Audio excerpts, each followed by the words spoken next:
llamo Juan Martín. Yo conocí a Sinforosa, pues teníamos 18 o 19 años y llevamos aquí viviendo lo menos 70 y pico de años. 35 años viviendo solos en la Estrella. Es mucho, ¿verdad?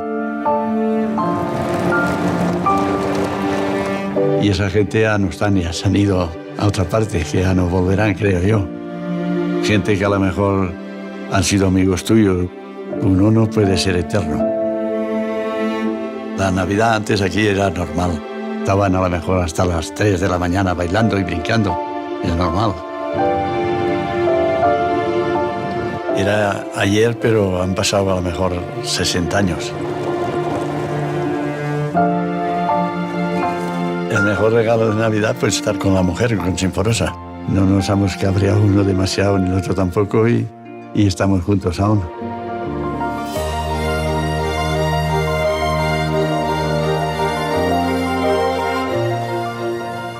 Buenas tardes.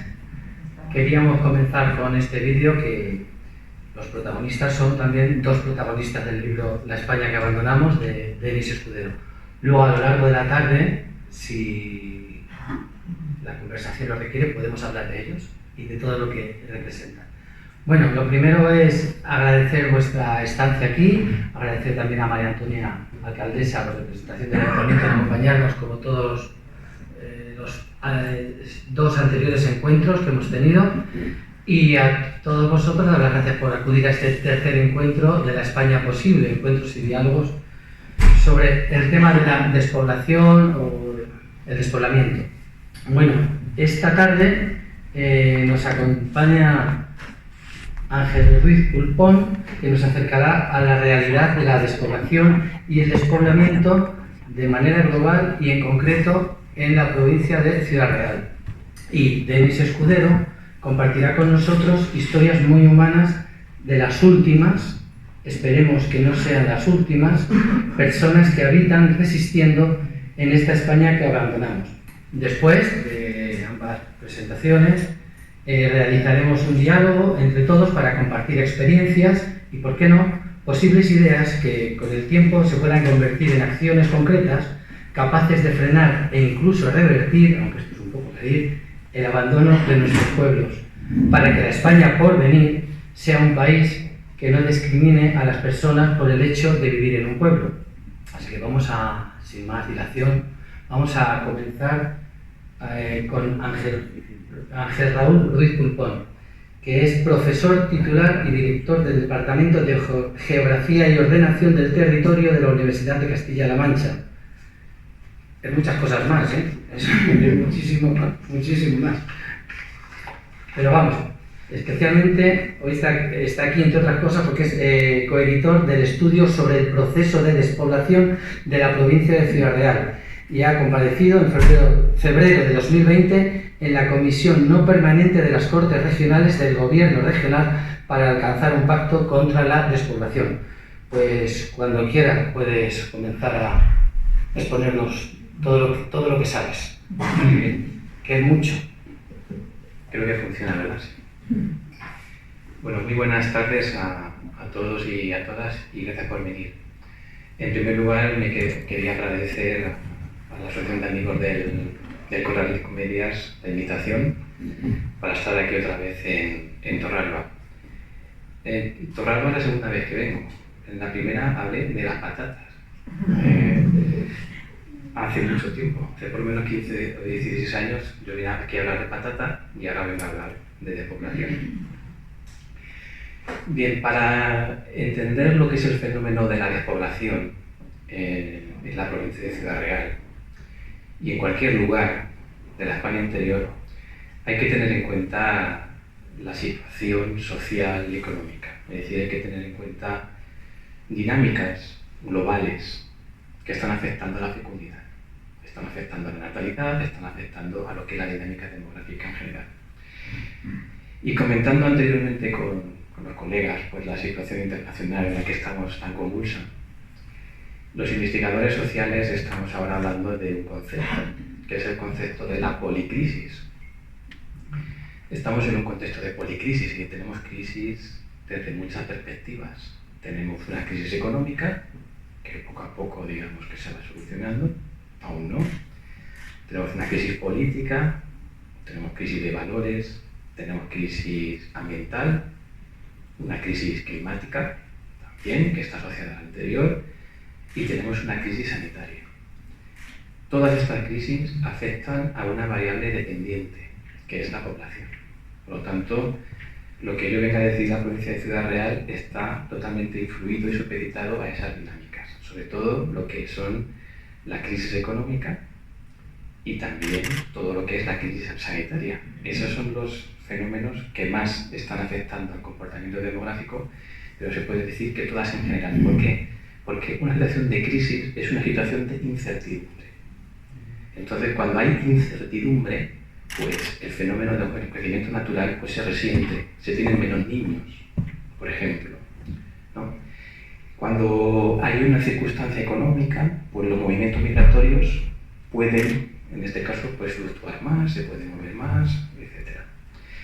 Bien, pues en ese escenario de crisis, luego hay que añadir las dinámicas demográficas globales. Y aquí hay una serie de dinámicas que están afectando al mundo occidental. La primera es la caída de la fecundidad. Es una caída de la fecundidad que ha sido estudiado desde diferentes investigadores sociales dentro de lo que se conoce como segunda transición demográfica, y es un fenómeno, digamos, que se está globalizando. Directamente interrelacionado con la anterior, de la caída de la fecundidad, está el creciente envejecimiento. Y el creciente envejecimiento pues tiene que ver con que la esperanza de vida cada vez va siendo superior. Por lo tanto, es una realidad que nuestras esperanzas de vida, que están por encima de los 80, 83 años, poco tiene que ver con la esperanza de vida que había hace 50 o 100 años. Por lo tanto, vivimos más. Y aparte de la caída de la fecundidad y el creciente envejecimiento, pues tenemos una creciente movilidad de la población, que puede ser por motivos, digamos, económicos o forzosos. En este caso tenemos todo el desplazamiento de refugiados que está teniendo lugar hoy en día con la crisis en Ucrania. Bien, pues todas estas cuestiones globales están afectando a la situación demográfica de la provincia de Ciudad Real. La provincia de Ciudad Real, ya saben ustedes que se inserta dentro de la comunidad autónoma de Castilla-La Mancha y es una región pues, de 80.000 kilómetros cuadrados, que es muy extensa, y entonces vamos a tener diferentes realidades. Diferentes realidades que, bueno, porque si nosotros clasificamos o delimitamos la Castilla-La Mancha en 5 provincias, pues cada provincia tiene su propia realidad. Desde ese punto de vista, se puede decir que dentro de la realidad de Castilla-La Mancha, Toledo y Guadalajara presentan una dinámica demográfica marcadamente distinta a la que puede presentar Ciudad Real y mucho más marcada con lo que puede ser la provincia de Cuenca. Ciudad Real y Albacete, digamos que comparten ciertos nexos de comportamiento común. Y bien, aquí les puedo decir que tanto la provincia de Toledo como la provincia de Guadalajara no tienen despoblación. Y dirán ustedes, no puede ser, Guadalajara está muy poco poblado. Si nosotros cogemos las cifras globales y absolutas de población y vemos cómo han ido fluctuando en los últimos 10, 15, 20 años, vemos que la provincia de Guadalajara ha incrementado población. Otra cosa es cómo lo incrementa, a partir de un foco demográfico en torno al corredor de Henares, que es el que está concentrando la mayor parte del crecimiento demográfico, frente a la situación de despoblamiento que tiene gran parte de la provincia de Guadalajara. En Toledo es el corredor de la Sagra el que está aglutinando, es decir, la influencia del efecto del área metropolitana de Madrid. Por lo tanto, se puede decir perfectamente que tanto Toledo como Guadalajara no hay despoblación. Otra cosa es que haya despoblamiento, que no es lo mismo. Y volviendo otra vez a incidir, que yo siempre insisto en esto, cuando se habla de despoblación, se habla de pérdida efectiva de población entre un intervalo de tiempo, y cuando se habla de despoblamiento, se habla de la influencia de la despoblación sobre el sistema de asentamientos. Se mide en habitantes por kilómetro cuadrado. Por lo tanto, Guadalajara sí que una gran parte de su territorio, el 80%, está en riesgo de despoblamiento. Pero no hay despoblación, porque estamos sumando todas las personas que viven en la provincia de Guadalajara. Bien, ¿cuál es la situación de la provincia de Ciudad Real?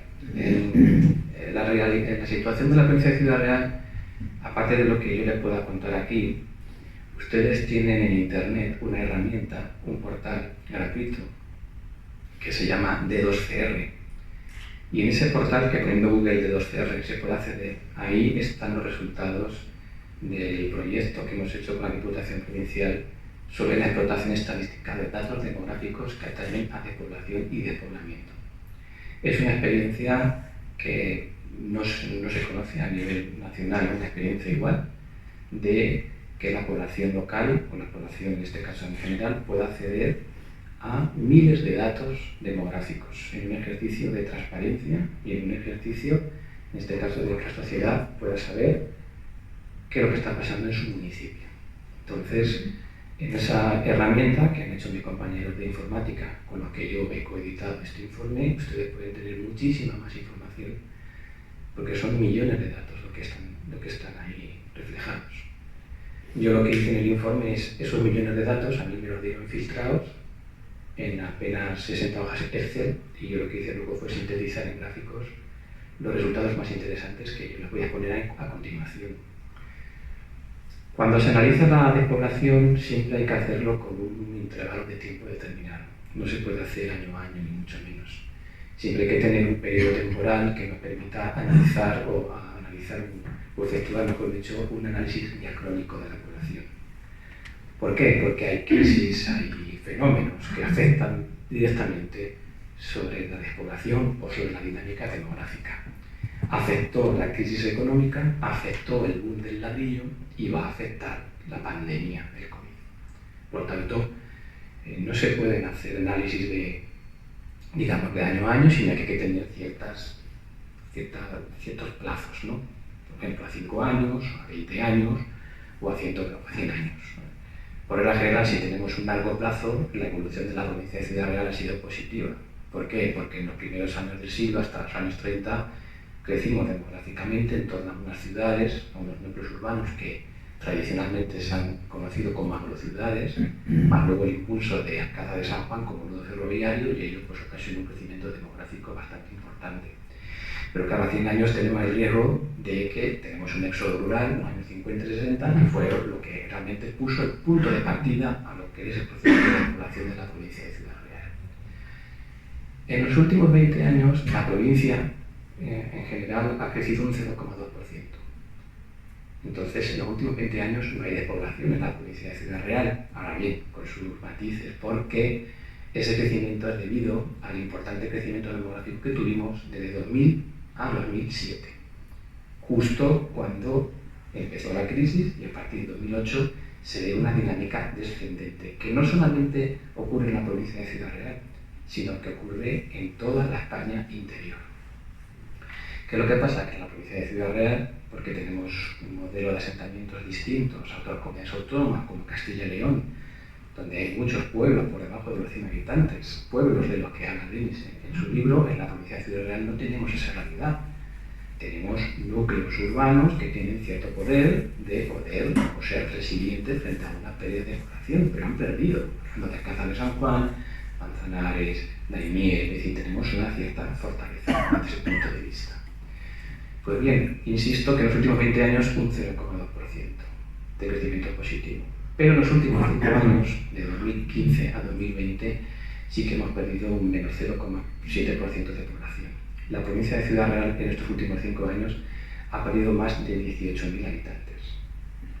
Y esto, claro, cuando uno ve que se pierde población, se tiene que explicar por qué se pierde población. Y cuando uno quiere ver qué es lo que está pasando, cuáles son los factores que explican la variación de la población, uno tiene que ver la diferencia entre los que nacen y mueren, que es el crecimiento natural, y por otro lado los que entran y salen, que es el saldo migratorio. El crecimiento natural, ¿qué es lo que pasa? Pues señores, es que no nacen niños, pero ni en la provincia de Ciudad Real ni en el mundo occidental. Por lo tanto, en primer lugar, si cada vez nacen menos niños y llegamos a ser cada vez más viejos, ¿qué es lo que ocurre? Que morimos más. Al morir más y en nacer menos, el crecimiento natural se denivela y es negativo. Eso en primer lugar. Entonces, bueno, viendo el indicador, se ve que ese indicador es un indicador negativo, pero moderado. en torno al menos 0,2 y demás. O sea, estamos estancados desde el punto de vista de la dinámica natural. Ahora bien, cuando uno se va a ver el saldo migratorio es cuando encuentra la explicación. El comportamiento de la migración es el que explica ese factor determinante de la despoblación de la provincia de Ciudad Real, pero no solamente de la provincia de Ciudad Real, de gran parte de la provincia de la España interior. Y este es, digamos que es el indicador fundamental del saldo migratorio, sobre todo a partir del año 2008, cuando empieza a ser negativo. Y en la actualidad sigue siendo negativo. Es más, desde el año, tengo aquí algunos datos, desde 2016 a 2020, el saldo son de 6.193 personas menos. Es decir, la diferencia entre los que entran y los que se han ido. Entonces, esa diferencia de menos 6.000 y, por ejemplo, desde 2010 y 2015, menos 13.000, pues esto es lo que está ocasionando y esto es lo que explica en realidad ese factor. ¿Algún dato que nos muestra cómo el crecimiento natural está afectando a la despoblación? Villar del Pozo es el municipio que menos habitantes tiene en la provincia. Villar del Pozo tiene 60.000 habitantes ahora mismo. Bueno, pues solamente ha habido un nacimiento en los últimos 5 años. Sin un pueblo no hay nacimientos. Y bueno, aquí hemos hablado de un nacimiento en los últimos 5 años, pero en el libro de Denis tenemos pueblos que llevan 40 o 50 años sin tener. ¿Cuál es el futuro de esos pueblos? La extinción. Si no hay niños, no se regenera demográficamente la sociedad. Porque yo entiendo que llegar a viejos es un logro, fruto del estado de bienestar en el que vivimos. Pero no hay regeneración demográfica. Por tanto, el futuro de esos pueblos, como en el libro que habla Denis, pues está bastante complicado, ¿verdad? En los últimos 20 años, en Villar del Pozo ha habido 3 nacimientos. Por lo tanto, si ha habido 3 nacimientos en los últimos 20 años, futuro complicado. Y luego tenemos otros municipios como Caracuel, Valdemanco de Esteras y Cañada de Calatrava, que son los municipios más débiles. Pero claro, no los podemos comparar dentro de las circunstancias en las que estamos. Tenemos un modelo de poblamiento mucho más consolidado que el que puede haber en otros lugares, en el libro que habla Denis, ¿no? Sobre todo pues, en Castilla y León, provincia de Zamora, provincia de Soria, Teruel, que se puede decir que son las zonas cero de la despoblación hoy en día a nivel nacional. Bien, ante todo esto, ¿qué podemos hacer? La despoblación ha dado lugar, a una profusa, literatura, que en este foro se está debatiendo con expertos que hablan de esta cuestión, incluso antes de que el fenómeno saliera a la palestra, con el libro de Sergio de Molino, ya antes literatos habían reflexionado sobre esto.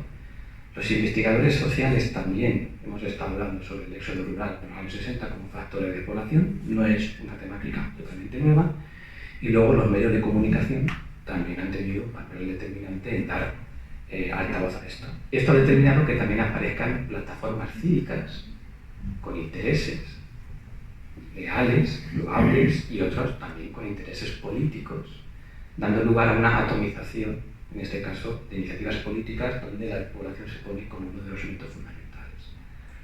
Quizás esto pueda ser una oportunidad, pero también puede ser un riesgo, porque al haber muchos partidos políticos de cada provincia despoblada, pues nos convertimos en qué hay de lo mío. Y eso pues, puede ser también un inconveniente en cuanto a lo que son las políticas de interés general. Y frente al interés mediático, literario, científico, está el interés político. La creación de un comisionado para el reto demográfico es un ejemplo de ello en el gobierno nacional. Y luego tenemos la aparición de diferentes decretos y leyes a nivel autonómico, que son los que tienen competencias en la ordenación del territorio, que abren una nueva dimensión en la toma de decisiones de las que habrá que estar muy atentos. Pues podemos hablar del caso gallego, del caso aragonés y más concretamente, porque estamos aquí, del caso de Castilla-La Mancha. En el caso de Castilla-La Mancha se están haciendo muchas cosas. Se están haciendo muchísimas cosas, hay mucha movilidad, hay muchos pactos sociales y los elementos, diríamos, los factores más interesantes que puedo destacar es la existencia de una inversión territorial integrada, que digamos que en la provincia de Ciudad Real se limita a lo que es la comarca de Almadén, que es una comarca muy deprimida desde el punto de vista demográfico y sobre todo tras el cierre de las minas de mercurio, con un futuro ciertamente comprometido. Y luego tenemos la comarca del Campo de Montiel, como una de las comarcas, con un débil poblamiento y también donde se está viendo que la población, hay municipios que pierden población desde los años 40 del siglo XX, ¿no? Esas son zonas prioritarias. La ITI deja otras zonas de la provincia de Ciudad Real que también se encuentran desestructuradas y en una difícil situación. Las deja fuera, pero bueno, esos municipios digamos que quedan dentro del paraguas que establece la Ley de Despoblación 2/2021 de Castilla-La Mancha, que lleva también una estrategia regional contra la despoblación con una ingente batería de medidas para poder revertir la despoblación. Y es una ley que está empezando a funcionar y cuyos resultados todavía no somos capaces de evaluar. Entonces, desde ese punto de vista, las administraciones ya han tomado cartas en el asunto. Pero ojo, para la despoblación no hay una varita mágica, porque la despoblación depende del contexto territorial donde uno esté. No es lo mismo atajar o frenar el proceso de despoblación en la provincia de Zamora, como en la comarca del Más Largo, como en el traspaís de la Comunidad Valenciana, como tampoco en el Campo de Montiel. Cada territorio tiene sus propias particularidades. Por lo tanto, a partir de un diagnóstico de qué está pasando en cada comarca, cuáles son los núcleos rectores, cuáles son los núcleos abastecedores de servicios y cuál es el comportamiento de la población, yo creo que a partir de ahí se puede diseñar algunos escenarios donde las comunidades locales, la capacidad de liderazgo y el consenso y lo que es el partenariado, la coordinación y la participación pueden hacer algo para poder revertir esta situación. Pero es una situación muy complicada de revertir, es decir, municipios que tienen menos de 200 habitantes y donde solamente hay un nacimiento en los últimos 20 años, es una situación que, seamos realistas, es muy difícil revertir. Yo apuesto con que esas personas, en vez de utilizar conceptos que a lo mejor no son muy adecuados, como fijar la población, yo creo que no es un concepto adecuado, fijar población, porque parece que estás obligando a la gente a que se quede. No, usted se fija aquí, ¿no? Yo tengo mi libertad individual de hacer mi proyecto de vida donde yo quiera, pero por lo menos que la gente que se quede, que viva bien, que tenga una cierta calidad de vida, que tenga derecho a la educación, que tenga derecho a una atención sanitaria de calidad, que no le pille un hospital a más de 40 minutos, porque si te da un infarto te quedas por el camino. Eso es lo que hay que ver, que la gente que se queda, y que es muy loable, hay que apoyarla. Y además hay que sentirnos muy orgullosos de vivir en los pueblos, que es lo que nos falta. Desde el éxodo rural, desde lo que es la potenciación de un modelo de crecimiento urbano, todo lo urbano es lo moderno, y en el campo se ha quedado lo atrasado, lo rural, lo paleto. No. Hay que estar orgullosos de la gente que se queda en los pueblos y hay que apoyarlos en la medida de lo posible. Muchas gracias. Muchas gracias.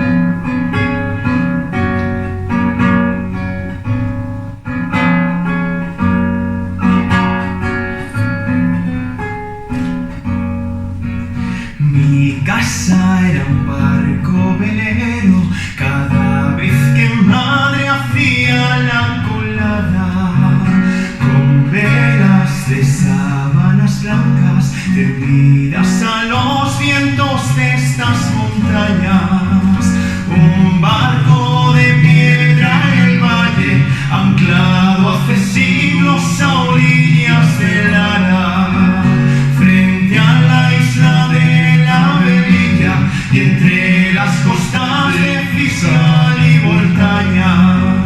¿Quién me iba a decir a mí que soñaba con el mar, que en un maldito pantano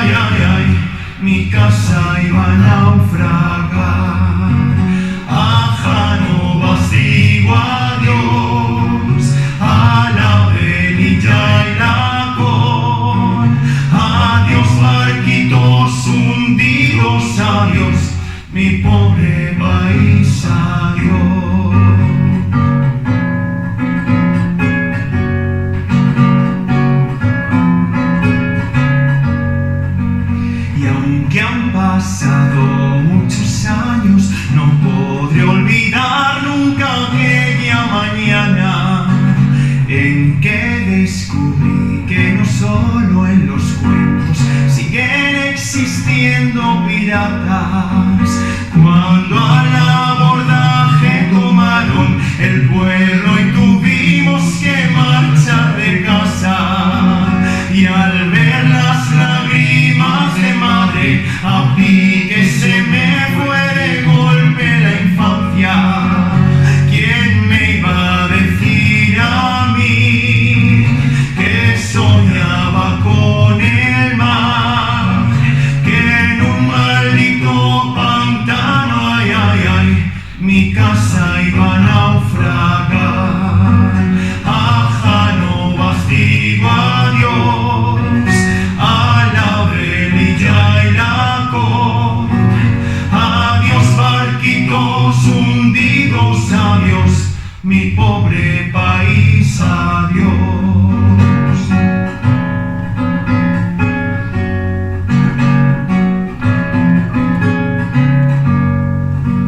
Fuegos fatuos entre las ruinas, restos de naufragio en una triste playa. Aún hay noches en que navega por mis pesadillas un buque fantasma, y siempre que surca mi alcoba despierto empapado de sudor y rabia, pues sé que ha venido a anunciarme que en mi pueblo muerto ha caído otra casa. ¿Quién me iba a decir a mí que soñaba con el mar, que en un maldito pantano, ay, ay, ay, mi casa iba a naufragar? A Janovas digo adiós, a la velilla y la cor. Adiós barquitos hundidos, adiós mi pobre país, adiós mi pobre país, adiós mi pobre país, adiós.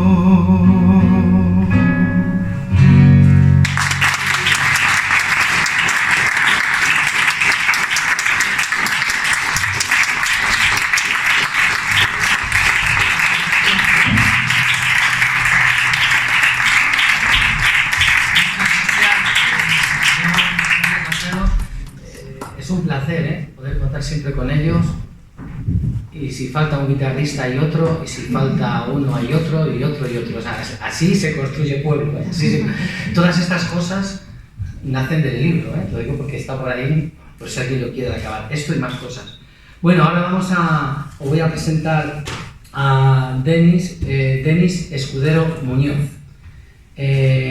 Nació en Chiva, espero que todo lo tenga por aquí bien, Chiva, Valencia, aunque se ha criado en Puerto Llano, aquí al lado. Es periodista, escritor y trabaja como guionista del espacio de televisión española Aquí la Tierra. En 2018 puso en marcha, junto con la reportera Marta Márquez, la sección Menos de 20, una serie de reportajes que recorría pueblos españoles con menos de 20 habitantes. Fruto de esa experiencia, publicó en 2019 La España que abandonamos. En la obra conversa con vecinos y vecinas de 8 pequeños núcleos de toda España. Y yo me he tomado la siguiente licencia de hacer aquí una especie de... ¿Qué he sentido yo al leer este libro? ¿O qué he pensado sobre esto? Pues bueno, mucho de lo que se escribe sobre este fenómeno de la despoblación está escrito por habitantes de la ciudad, que desde su mirada nos ofrecen su punto de vista de eso que denominamos España vacía o vaciada. Es como si lo que se cuenta sobre la despoblación nos lo contara un turista, o en el mejor de los casos un viajero que cuenta sus aventuras con esos seres extraños que aún viven en zonas en serio peligro de extinción. En cambio, en la obra de Denis, en La España que abandonamos, no va por ahí. Más bien nos encontramos con un humilde mensajero que se nota perfectamente que se ha acoplado a los tempos, al ritmo de la vida en los pueblos, y que tras largas pausas, que eso me ha llamado mucho la atención, largas pausas y miradas al suelo y profundas miradas, anota sin mayor pretensión que la de contar la voz, y con la voz las palabras, de los que verdaderamente son la historia viva de muchos pueblos condenados al silencio eterno. Así que gracias, Denis, que para mí eres como el heredero legítimo de la Bordeta. Antes de darte paso, os voy a intentar leer un pequeño fragmento que dice José, alcalde de Castillo Nuevo, en Navarra, con 17 habitantes. Es que me llamó mucha atención. Vamos a ver si aún sé actuar un poquito, no mucho. Tampoco te voy a engañar, esto lo dice el alcalde.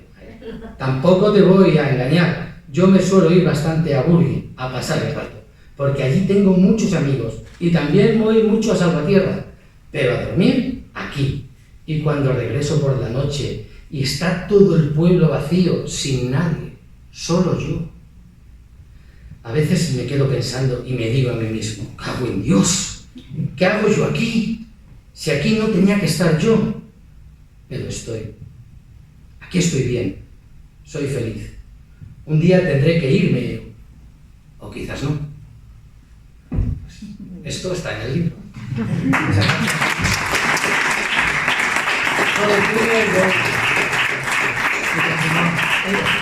Si no te importa, dale un poquito de luz que nos veamos las caras, que como ya no vamos a proyectar nada más, si no te importa, un poquito de luz a la sala. Venga. Vale, así es. Bueno, pues muchas gracias. Buenas tardes. Gracias, Raúl. Gracias, Antonio. Gracias al Ayuntamiento, Santiago y Alfredo. Gracias por este momento, porque obviamente he escuchado muchas veces esa canción, pero no en vivo, no en persona, y bueno, pues impacta bastante, como todo lo que se ve en vivo y en persona. Muchas gracias a María Teresa por estas jornadas, por estos encuentros, por estas charlas, yo creo que tan necesarias. Gracias por tenerme aquí. Hemos podido hablar un poco antes de que esto comenzara y me han explicado pues todas las actividades que tenéis aquí en Torralba, que yo no, tengo que reconocer que no había estado en Torralba, y bueno, me he quedado impresionado por todas las actividades que se hacen, y en estos días raros que nos toca vivir no hay que olvidar que la cultura también gana guerras. De hecho, las guerras deberían ganarse con la cultura. Así que muchas gracias por este acto y por todos los que hacéis. Despoblación en España. Bueno, yo me he permitido tener un pequeño guión, iré leyendo e improvisaré un poco, pero bueno, quería dar datos. 3 de cada 5 municipios en nuestro país están en riesgo de extinción. Más del 60% de los ayuntamientos tienen menos de 1000 habitantes y solo concentran el 3,2% de la población. La España rural se desangra, 5 habitantes menos cada hora. En más de 1000 pueblos no nacen niños desde 2012. La España sin médicos, colegios y trenes. Si te pasa algo y tienes suerte, vas al hospital a 60 kilómetros. Si no, te mueres por el camino. La tendencia demográfica de las últimas décadas es la de concentración en grandes núcleos de población. Más del 85% de los españoles vivimos en menos del 20% de la superficie. Mientras que las grandes ciudades ha aumentado la población, provincias como Soria han reducido su población desde el año 75 en más de un 23%. Otras, como Madrid, han crecido un 73%. Con estos datos, ¿qué futuro tenemos? En un magnífico artículo de Confidencial se habla de una condena final para el noroeste de España, la tercera gran despoblación. La primera despoblación, todos las conocemos, el éxodo rural de los años 50 y 60, buscando una vida mejor del campo a la ciudad. Luego vino el éxodo urbano, jóvenes con estudios, pero sin renta, años 70 y 80. Para esta tercera despoblación, impactará directamente sobre la principal fuente de recursos de estas regiones, las pensiones. La muerte de los jubilados cortará el flujo de dinero hacia estos municipios y será la muerte del consumo y, por extensión, de la economía. Yo en el libro La España que abandonamos no utilizo el término España vacía o vaciada. Le reconozco el mérito, porque obviamente cuando comentamos esto ya sabemos de qué hablamos y eso está muy bien, pero yo en el libro no me gusta usarlo porque es que no están vacíos estos pueblos, o todavía no lo están. A mí me gusta decir que un pueblo con pocos habitantes no es un pueblo vacío, es un pueblo que todavía resiste. Entonces yo creo que hay que poner en valor esto, es lo que decía Raúl, hay que poner en valor a esa gente que libremente ha decidido quedarse a vivir en su pueblo, en el pueblo de sus padres, el que ha sido su pueblo de toda la vida. Entonces yo por eso no utilizo el término España vacía o vaciada. Decía el fotógrafo José Manuel Navía que a lo mejor el problema de esta España vaciada es que no está vacía del todo, A lo mejor si no hubiera gente no habría problema. Bueno, puede ser. Así pues, yo quise llamar el libro de España que abandonamos, yo creo que es mucho más fiel a lo que ha sucedido con esos territorios, pero hay muchos nombres para mí mejores, como la España donante, porque esta España, como decía la alcaldesa de Orea, de un pueblo de Guadalajara, esta España está donando su esfuerzo y sus recursos a las ciudades, no lo olvidemos, lo mencionaré más adelante. España medio llena, España olvidada, España vacilada, o la España que abandonamos. Ya lo ha dicho un poco Antonio, ¿qué es la España que abandonamos? Bueno, es un ensayo periodístico fruto de un viaje de 6 días por 8 pueblos de España, en el que mi compañero Pedro Rolán, que fue quien fotografió este viaje, pues recorrimos en coche 2.200 kilómetros. Me preguntan mucho, ¿por qué 8 pueblos? Bueno, pues porque son los que nos daba tiempo a visitar en los días que teníamos, y porque yo sí que más o menos tenía claro cuánta extensión quería dedicarle a cada pueblo, y era más o menos lo que me cuadraba. No queríamos poner chinchetas, estar un par de horas en cada pueblo y decir, vale, ya hemos estado, hemos hablado con fulanito y menganito y ya. Y no era ese el objetivo. Sí que queríamos que hubiera un espectro amplio e intentamos que fueran de diferentes provincias, y por eso visitamos Trevejo en Cáceres, Portarrubio de Guadalmejuz en Cuenca, La Estrella en Mosquerola, en Teruel, Jánovas en Huesca, Castellonuevo en Navarra, Baltajeros en Soria, Villarroya en La Rioja y Jaramillo Quemado en Burgos. Para quien se anime a leerlo, o se lo esté pensando, o ya se lo haya leído, ¿qué puede aportar la España que abandonamos? Porque, claro, yo tengo aquí anotado, sobre la España olvidada se ha escrito mucho, y muy bueno, afortunadamente. Por citar solo algunos libros, La lluvia amarilla de Julio de Amazares, que estuvo aquí, La España vacía de Sergio de Molino, Los últimos, Voces de la Laponia española de Paco Cerdá, ¿Quién te cerrará los ojos de Virginia Mendoza, o La España despoblada de Manuel Campos Vidal. Yo todas estas obras las conozco, y alguna más, pero no siempre o pocas veces, es lo que decía un poco Antonio, ¿no? Esa mirada desde fuera, pocas veces se ha entrevistado, se ha interpelado a los vecinos, se les ha preguntado qué vivieron ellos realmente cuando esos pueblos se quedaban vacíos. ¿Cómo fue? Porque los datos los tenemos, pero las cifras normalmente, con la pandemia lo hemos visto claro, suelen ser frías. Datos sueltos no suelen... Claro, tú detrás de la cifra siempre hay una persona, hay una realidad. Entonces yo quería saber qué opinaba esta gente. Y claro que hay gente que no quiere hablar de ello. Hay gente que remover el pasado y recordar cómo vivían sus padres, cómo vivió él, por qué se tuvo que ir del pueblo, por qué estaba deseando salir de allí, o por qué se quedó. Pues es duro para ellos, es remover un poco esos recuerdos. Normalmente hay historias tristes en estos casos. Entonces yo quería, pero hay gente que no quiere hablar sobre ello, pero hay mucha gente que sí. Y hay mucha gente que dice, es que se habla mucho de la España vacía, pero a nosotros nadie nos pregunta. No nos dejan opinar, no nos preguntan qué pasa en el pueblo, qué ha pasado, qué futuro le espera. Entonces yo quería, como ha dicho Antonio, ser un poco un portavoz, un pequeño altavoz, dejar hablar a estas personas que así lo quisieran sobre qué fue para ellos realmente ese éxodo de la España en los años 50 y 60. ¿Cómo fue el quedarse? Porque claro, que un pueblo pase de 800 habitantes como Portarrubio a 20 es una catástrofe. Pero no solo por las cifras. Cuando un pueblo va perdiendo población, cuando pierde vecinos, pierde servicios. Todos estos pueblos tenían bar, tenían farmacia, tenían colegios, tenían iglesias, tenían ayuntamiento. Todo esto se va perdiendo, y ese pueblo que ellos conocen de toda la vida y en el que ellos siguen viviendo ya no es el mismo. Tú tienes a tu vecino de la puerta de al lado que va a trabajar contigo, acompañándote a cuidar el ganado, le pides sal, cenéis juntos. Esa puerta se cierra y tú sabes que esa puerta ya no se va a volver a abrir, y seguramente esa persona ya jamás la vas a volver a ver. Me comentaba Jesús de Trevejo, decía, no, yo algunos los busco por Facebook. Bueno, es que, claro, mucha gente no volvía a saber nada de sus vecinos. Entonces son historias duras. Yo quería darle voz a esta gente y que contaran por qué se quedaron, por qué se fueron y volvieron, o por qué se fueron y no han vuelto, o vuelven los fines de semana, y saber cómo está el pueblo a día de hoy y qué futuro le ven.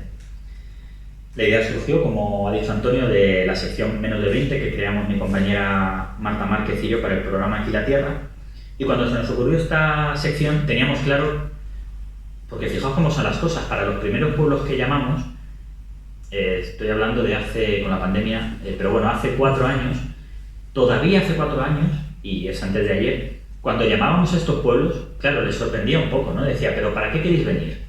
Porque claro, no están muy acostumbrados a que los medios de comunicación vayan allí, a pesar de que, ahora os comentaré un poco por encima, son pueblos que algunos de ellos tienen un patrimonio histórico y arquitectónico tremendo y un potencial a nivel turístico brutal, pero claro, los titulares en los medios los acaparan otros lugares, normalmente las ciudades. Entonces, claro, decían, no, es que si vais a venir para contar cosas tristes del pueblo, o me comentaban Sinforosa y Juan, el patrimonio que hemos visto de la Estrella en Teruel, que les hizo una entrevista a un periódico que no les gustó demasiado el tinte que les dio porque era todo demasiado... A ver, aquí no nos vamos a hacer trampas al solitario, la situación, como ha dicho Raúl, es la que es, y estos pueblos a corto o medio plazo, si no se hace algo ya, el futuro es la desaparición. Pero, claro, tampoco es bueno... Yo recuerdo, lo hablamos mucho Martí y yo, el término, si os acordáis, de pueblo fantasma. Claro, esto no hace mucho que se utilizaba para denominar a estas zonas que estamos hablando, y ahora a día de hoy, afortunadamente, a nadie se le ocurre, pues eso, utilizamos el término España vacía o vaciar y sabemos, pero no decimos pueblo fantasma, con toda la carga despectiva que esto conlleva. Bueno, pues hasta hace muy poco a estos pueblos se les conocía como pueblos fantasma. Y claro, entre eso, los documentales que había en televisión en los años 80 y hasta los 90, con música melancólica, música triste, esos planos de calles vacías, que faltaba la planta rodadora por ahí, que parecía que fueras a ir en coche allí y si te quedabas sin gasolina ibas a ser pasto de los buitres. Bueno, pues todo eso no ayudó a estas zonas que ya de por sí estaban muy golpeadas, pues todo esto no ayudó. Nosotros teníamos claro que queríamos hacer reportajes realistas, que fueran los vecinos los que dijeran cómo estaba la situación a día de hoy, pero también para poner en valor estos pueblos y sobre todo que dijeran qué futuro le veis y si no le veis futuro, ¿por qué es? Y si todavía se lo vierais, ¿qué podríamos hacer? Porque ¿quién es mejor que ellos? Por supuesto, desde un despacho en la ciudad se pueden tomar decisiones, pero ¿quién mejor que el vecino que vive en ese pueblo y que lo ha visto vaciarse para decir, oye, yo creo que aquí a lo mejor podríamos tirar por aquí? Bueno, pues esa era un poco la idea de la España que abandonamos. Hay gente que me ha dicho, bueno, pero ¿para qué 8 capítulos? Si en realidad con uno, porque en todos los pueblos pasará lo mismo, ¿no? Llegan los años 50 y 60, la industrialización, la mecanización, la vida está en las ciudades, lo moderno está en las ciudades, la gente joven empieza a irse, la gente mayor buscando un trabajo mejor también, buscando una vida mejor, porque no olvidemos, ahora parece, claro que hay vecinos que decían, no, es que parece que sea culpable de que me fuese, yo si tuviera que volverme a ir, me volvería a ir, porque no, es que en aquella, estamos hablando, ya lo sabéis, de la España posguerra, la vida era muy dura, la vida era de subsistencia, del día a día, y bueno, en las ciudades había opciones de progreso y por eso la gente se iba. Sí, esto pasa en todos los pueblos igual, y como decía Raúl, cada provincia es distinta y cada provincia tiene su realidad, pero esto sí es así. En los años 50 y 60, la España rural se quedó prácticamente despoblada. Vale, esto es un nexo común, pero luego cada pueblo tiene su particularidad. ¿Por qué? Porque en cada pueblo están sus vecinos y cada vecino, cada persona es una historia. Entonces, quien lea el libro verá que Trevejo en Cáceres no tiene nada que ver con Villarroya en La Rioja, ni con Jaramillo Quemado en Burgos, porque cada persona es un mundo y cada persona tiene su historia. Sí que hay una cosa común que me preguntan mucho. ¿Hay mucha diferencia entre lo que piensa la gente mayor y la gente joven de estos pueblos? Sí, y es lógico. La gente mayor, que la mayoría no quería hablar, pues muy pesimista, porque es normal, lo que os comentaba al principio de la charla, han conocido el pueblo con 300, 400, 800 personas, tenían su bar, su médico, su cafetería, su farmacia. Ahora el pueblo no tiene nada que ver. Y aunque son pueblos que paradójicamente están mejor conservados, porque están asfaltados, tienen carretera para llegar, algunos incluso tienen redes de telecomunicaciones, obviamente llega la electricidad y el agua a las casas, que no hace tanto, pues sí, estos pueblos, claro, porque eso es un desarrollo que viene dado, pero sin embargo están prácticamente vacíos. Entonces esta gente mayor es muy pesimista. ¿Qué futuro le espera a estos pueblos? Pues la mayoría de la gente que vive en estos pueblos del libro dice que ninguno. Es triste, pero es así, que cuando se muera la gente mayor, estos pueblos desaparecerán. ¿La gente joven qué opina? Pues no piensa lo mismo, porque no tienen esa mochila de experiencias, de conocer el pueblo. Ellos ya han conocido el pueblo así. Tienen 30, 40 años y han conocido el pueblo con 20, 30, 40 personas. Entonces ellos sí que tienen ideas, sí que le ven algo de futuro al pueblo, piensan cómo podría arreglarse la situación y claro que hay soluciones, por lo menos ellos la aportan. Menciono rápidamente cada uno de los pueblos. Tenemos Trevejo en Cáceres, el pueblo donde las piedras te hablan, pertenece al municipio de Villamiel, ubicado en plena Sierra de Gata. Cuenta con 17 habitantes, este es el censo. Luego Esto es un poco engañoso, sabéis que el censo está ahí, pero luego en realidad en invierno pues quedan 2 o 3 personas. Es un pueblo precioso, yo os animo a todos los que no lo conozcáis a visitarlo. Es un pueblo medieval, con construcciones de piedra gris, y parece que el tiempo quedó detenido allí. Tiene un castillo que es patrimonio, pero bueno, no cuenta con demasiado mantenimiento, pero bueno, ahí resiste el pueblo como los últimos vecinos. Y tumbas antropomórficas excavadas en roca granítica. Como curiosidad, con el potencial turístico que tiene, lo están aprovechando. Hay más casas y apartamentos rurales que vecinos. Tiene 8 casas rurales y están construyendo otras 2. Ahí está Daniel, que es un joven que estudió en Madrid periodismo, comunicación visual. Estuvo unos años intentando luchar por ello, vio que no le acaba de salir el tema y volvió a recoger lo que sus padres durante toda la vida han tenido, que han sido olivos milenarios y ovejas. Y ahí está, abrió el bar del pueblo, que desde hacía muchísimos años no está abierto todos los días, y si veis por Trevejo podréis tomaros una caña o cenar, porque ahí estará Dani con el bar abierto. Tenemos Portarrubio Guadalmejuz en Cuenca, que es el pueblo que anhela la alegría de la juventud. A mí fue una de las imágenes que más me impactó y en el libro lo comento. Grabamos con el programa y conocimos el pueblo porque tienen una asociación de vecinos. El pueblo tiene 27 habitantes, llegó a tener 800. Pueblo manchego que ha vivido toda la vida de agricultura, ganadería, cereal, olivo. Y es un pueblo que resiste gracias a esos pocos vecinos y a su asociación de vecinos, porque muchos de estos habitantes viven en Cuenca, pero van siempre que pueden al pueblo. Crearon una asociación para hacer actividades.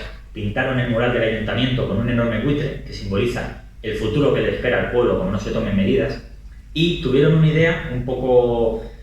Bueno, cuando uno la ve en persona no sabe muy bien qué pensar, porque crearon muñecos con forma humana y los colocaron en puntos del pueblo donde antiguamente había una panadería, donde estuvo el colegio, donde estuvo la peluquería.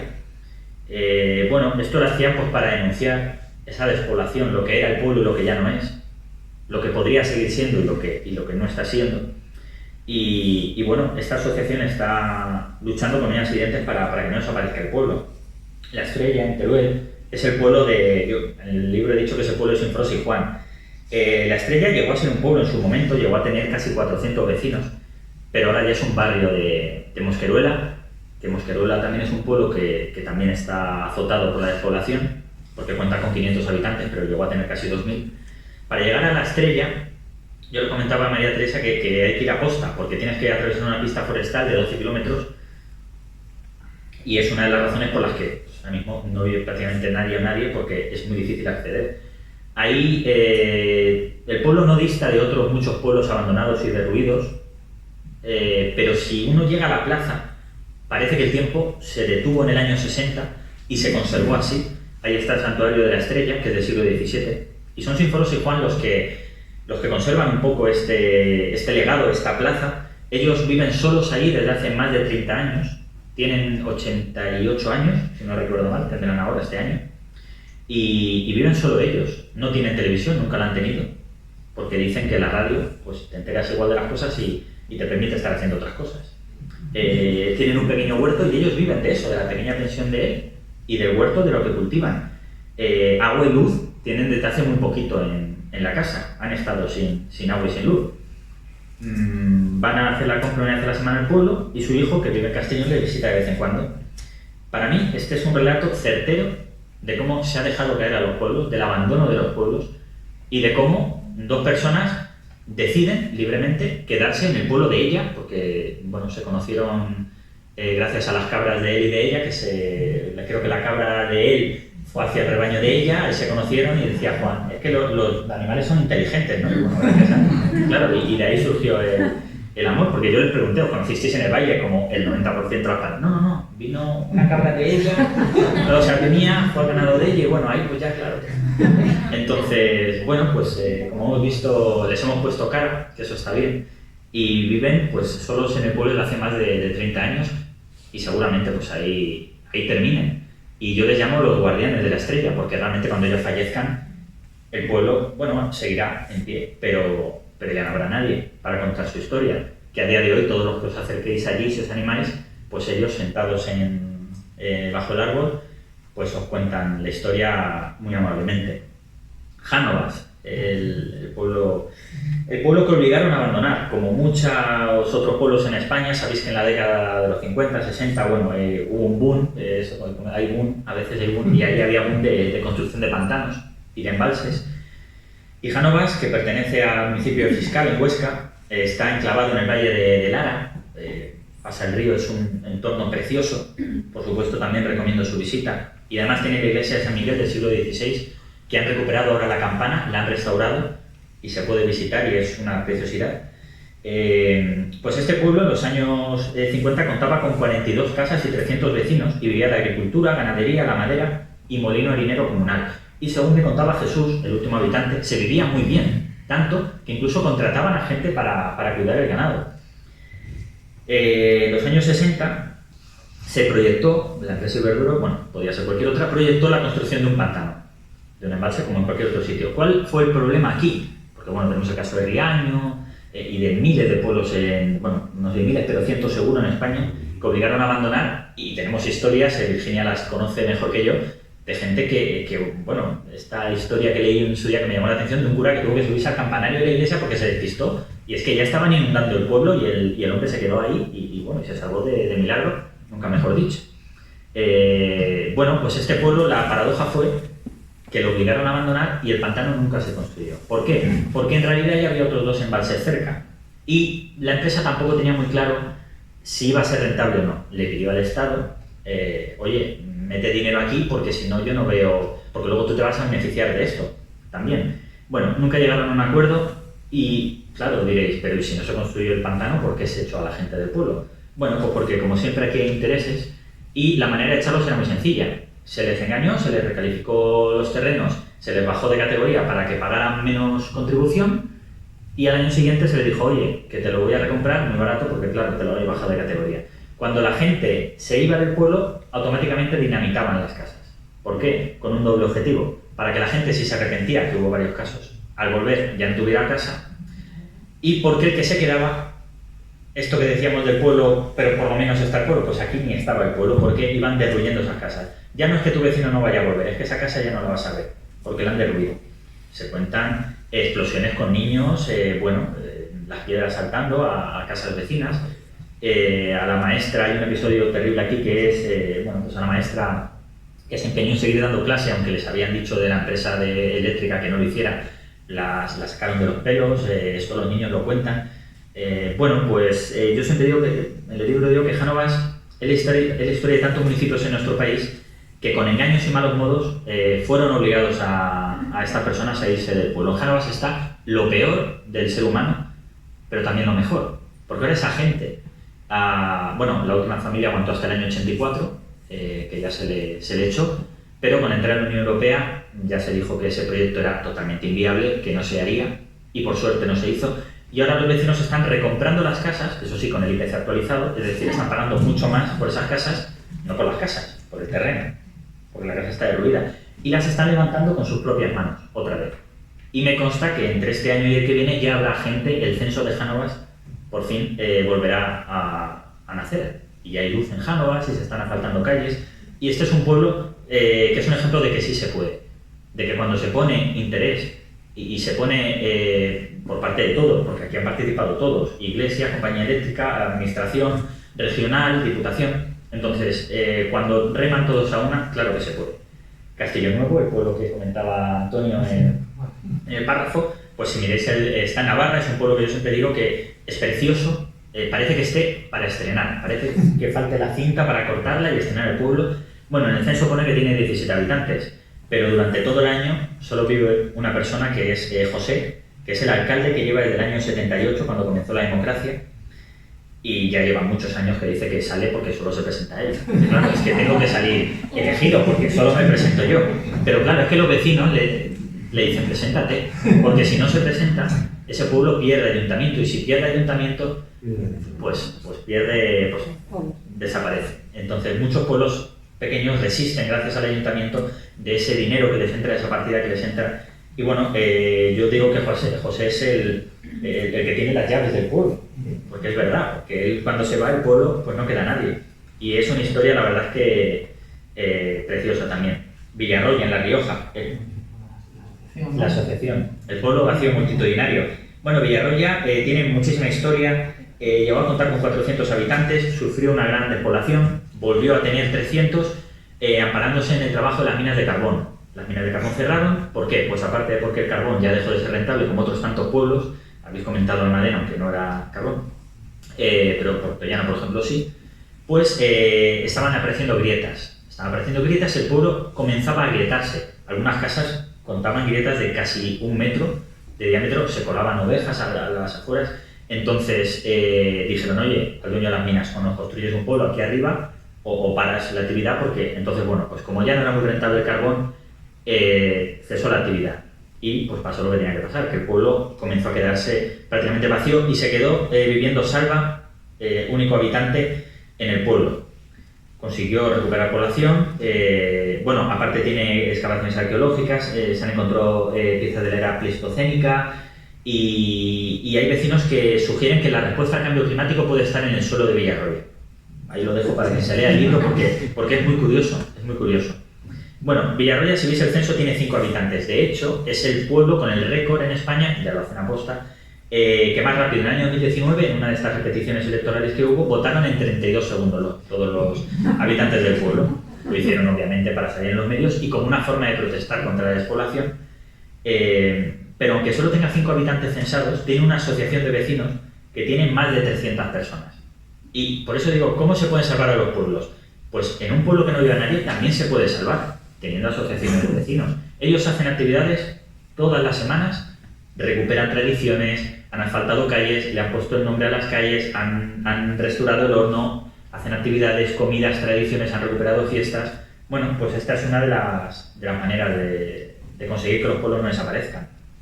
Baltajeros, en Soria, el pueblo del viento en contra y el corazón de cara, 300 habitantes, hoy tiene 19. Bueno, lo ha dicho Raúl, Soria, zona cero de la despoblación. Territorios muy duros a nivel climático, los inviernos son muy duros allí. Bueno, pues 2 jóvenes que viven allí. Como punto, decir que cuenta con la iglesia fortificada Nuestra Señora del Collero del siglo XII. Es una de las 2 únicas iglesias fortificadas que tenemos en España, junto con la de Tudela, en Segovia. Y hay fotos, pero no le hacen justicia. Estar bajo esa iglesia fortificada es impresionante. Bueno, pues es un dato que casi nadie conocemos y es porque no ponemos en valor el patrimonio histórico y arquitectónico de estos pueblos, ¿no? Bueno, pues decía la gente joven, Javier y su prima Joana, que vienen de Logroño y San Sebastián, pero van todas las semanas allí, porque han comprado casa en el pueblo que viven sus padres. Oye, aquí todavía se ha cultivado trigo, se ha cultivado cereal. A lo mejor estos cultivos hoy ya no son tan rentables, aunque bueno, ya veremos a ver cómo va. Pero bueno, esas tierras se puede emplear y cultivar. Claro, la gente mayor ya no, pero la gente joven, oye, se puede recuperar y cultivar otras cosas. Las casas, claro que se ha pasado frío, los inviernos ya no son lo que eran, eso cualquier persona mayor, mi abuela lo dice siempre, allí tampoco, en Soria tampoco. Pero claro, es que las casas no estaban acondicionadas. Claro que un invierno a menos 15 grados es muy duro, pero si tú tienes la casa acondicionada ya es menos duro. Entonces, bueno, esa es un poco la manera de mantenerlos. Y por último, Jaramillo Quemado en Burgos.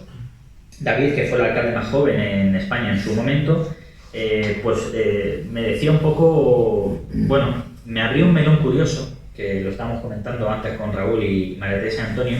Decía, mira, el tema es que Jaramillo Quemado llevamos décadas con 20, 10, 5 habitantes, ahí nos mantenemos, no bajamos de ahí. Es mucho peor, por ejemplo, pueblos como Santo Domingo de Silos, a 30 kilómetros, que llegó a tener 2.000 vecinos y ahora tiene 1.000. En una década ha perdido la mitad de su población y dices, bueno, pero todavía tiene 1.000 vecinos, no hay que preocuparse. No, a lo mejor no hay que preocuparse, pero es que en una década ha perdido 1.000 vecinos. Es que eso es más grave que un pueblo que tiene 20 esté en 5. Y él comentaba, lo que hablamos, pues de las cifras al final son frías, decía, ahora vengo de allí y un muy amigo mío, que es el que lleva la panadería toda la vida, se jubila. 3 generaciones de panaderos. Sus hijos ya no se dedican a esto. Un hijo está en Barcelona y la otra hija está en Valencia. Ese negocio se cierra, ese negocio no se va a volver a abrir. Bueno, ya es un negocio de ahí y de los pueblos de alrededor que van a comprar el pan, pues que no lo tienen.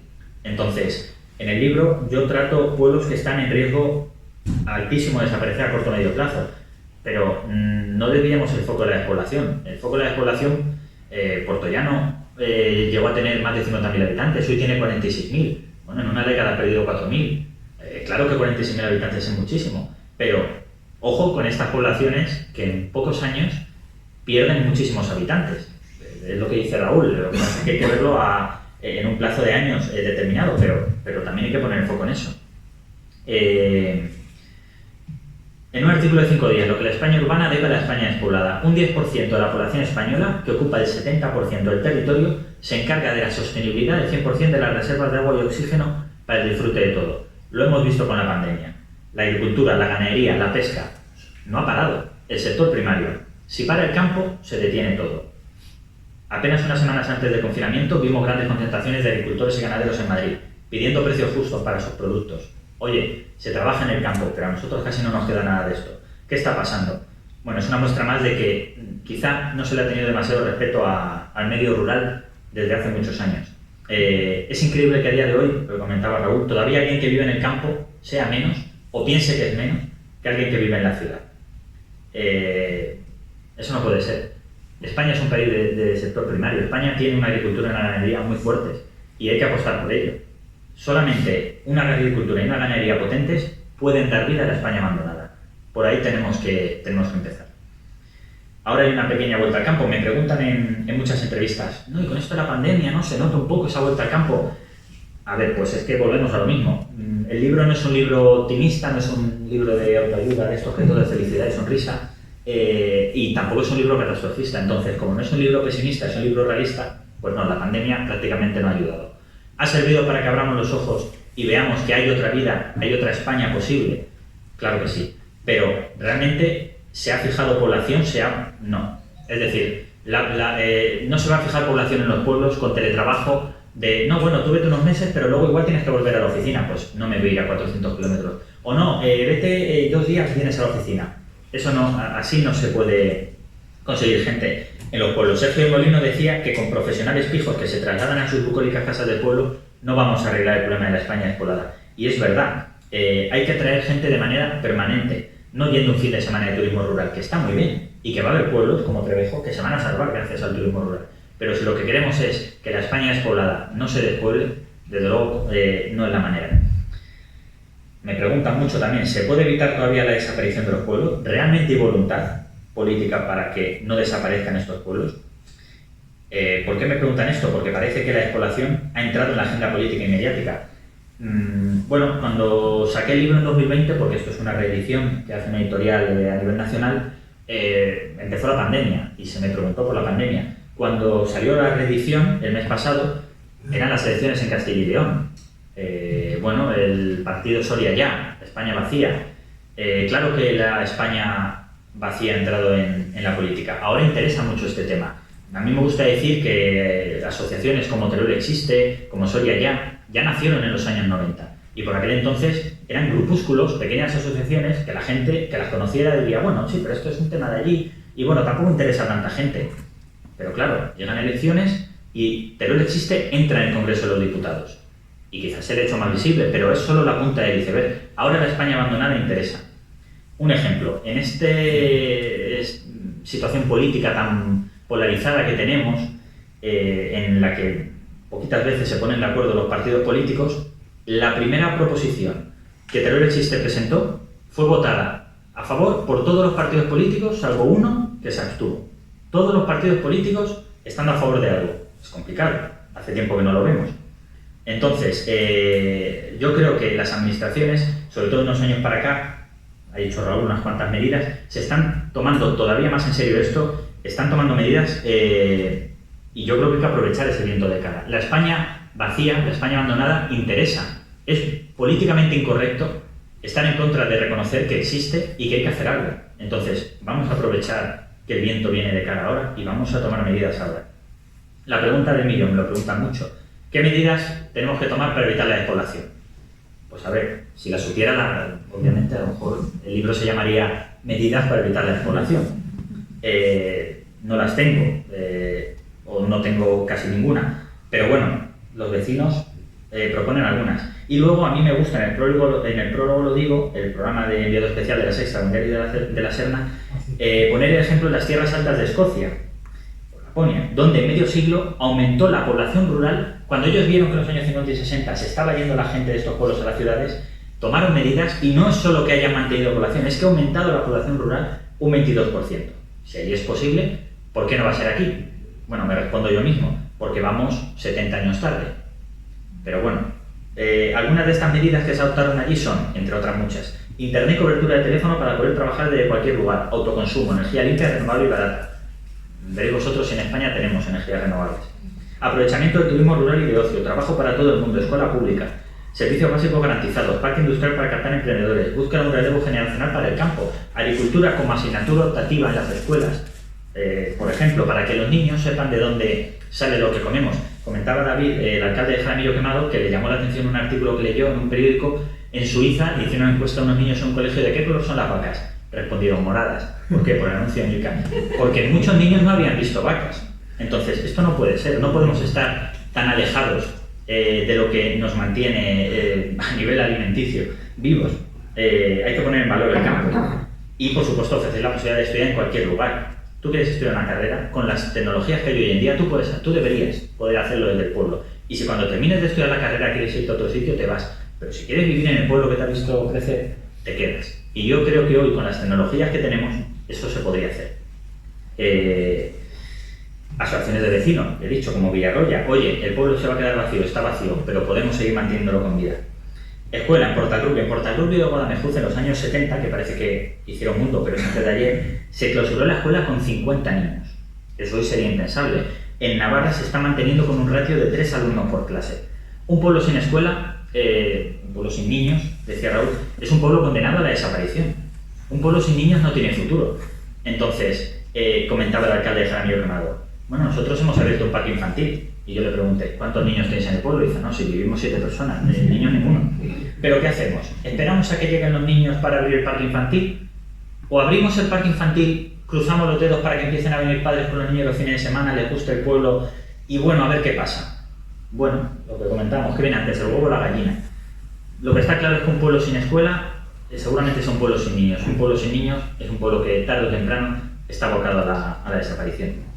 Claro, comentábamos, yo me gusta decirlo, de hecho fue titular en una entrevista de emisión al diario El Teruel, yo creo que en España, en estos pueblos en concreto, prácticamente no se ha puesto un duro desde los años 50, se ha parcheado y se ha hecho, por supuesto, carreteras y luz y agua, pero bueno, es un poco las cosas que venían dadas. Pero claro, ahora para que estos pueblos sobrevivieran hay que hacer una inversión brutal. Y ojo, os digo inversión, a mí no me gusta utilizar la palabra gasto, porque un gasto es otra cosa, pero abrir una escuela para mí siempre tiene que ser una inversión. Que un pueblo no desaparezca, para mí siempre es una inversión. Y como comentaba David, el alcalde de Jaramillo Quemado, el primer paso sería salir del cortoplacismo político en el que hemos estado instalados desde hace décadas. Porque él mismo reconocía, y dice, a lo mejor los políticos anteriores a nosotros han pensado en las próximas elecciones, no en las próximas generaciones.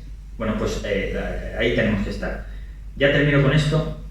De la despoblación cada vez se habla más. Por ejemplo, en esta charla que estamos teniendo hoy, y me han dicho, bueno, pero a lo mejor es una moda. No es una moda. Para mí es como el cambio climático. Las modas llegan pronto, suben enseguida, están un poquito de tiempo arriba y empiezan a bajar. Para mí la despoblación va a ser nuestro día a día de hace unos años para adelante, igual que el cambio climático. Cada vez se va a hablar más de ellos. En los años 50 y 60 se cometieron dos errores, a mi entender. Primero, se pensó que los pueblos se salvarían solos. Que cuando la gente se fuese a las ciudades, esos pueblos se iban a seguir manteniendo. Y no fue así. Y el segundo error era pensar que si los pueblos desaparecían, no importaba, que no pasaría nada. Es otro error. La situación ya está afectando a la vida en las ciudades. La desaparición de estos pueblos ya está afectando a la vida en las ciudades. Estamos viendo ciudades como Madrid, Barcelona. Vamos a poner el caso de Madrid. Parece que no cabe nadie más, por lo menos la gente que vivimos allí nos da esa impresión.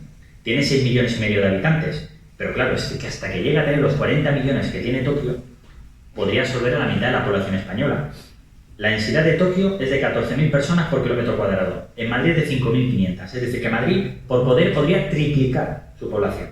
Y yo, que vivo en Madrid a día de hoy, me imagino un Madrid con 3 veces más de población y me entran sudores fríos. Estamos viendo atascos, precio de la vivienda, contaminación. Bueno, las ciudades tienen muchas cosas buenas, pero también tienen cosas no tan buenas. Comentaba Amadeo, que es un tabernero afincado en Madrid, pero de Burgos, que él llegó hace muchísimos años a Madrid y que él cree que la temperatura en las ciudades ha bajado en los últimos años, que cada vez hay más gente pero porque cada vez estamos más solos. Que se ha perdido humanidad en las ciudades. Esas puertas abiertas por la noche, esos corrillos de gente hablando, ese pedirle un favor al vecino, ese saludar a todo el mundo. Bueno, a lo mejor son tonterías, pero es un poco lo que nos hace personas el conocernos, y eso en las ciudades ya no está. Entonces, yo creo que es importante poner eso en valor. Y nada, termino diciendo que, lo digo en el libro, yo creo que no puede haber gente sin pueblos, ni pueblos sin gente, y que, como ha dicho Raúl, como ha dicho Antonio, tenemos que poner en valor a nuestros pueblos. Muchas gracias.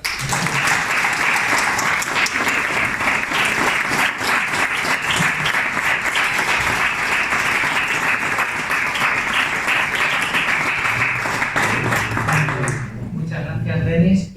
Ahora abrimos para el diálogo los que nos encontramos aquí. Si alguien tiene alguna pregunta, puede hacerla. Hoy no tenemos micrófono y lo estamos grabando, entonces habla alto. Bueno, yo tengo varias preguntas después de escucharos y no sé si decirlas todas juntas o mejor las digo todas juntas por no ser muy pesado. Vale, ¿y para quién en concreto? Que ya yo la he recogido. Me da igual, porque ya Bueno, pues están si tiene opinión al respecto. Vale.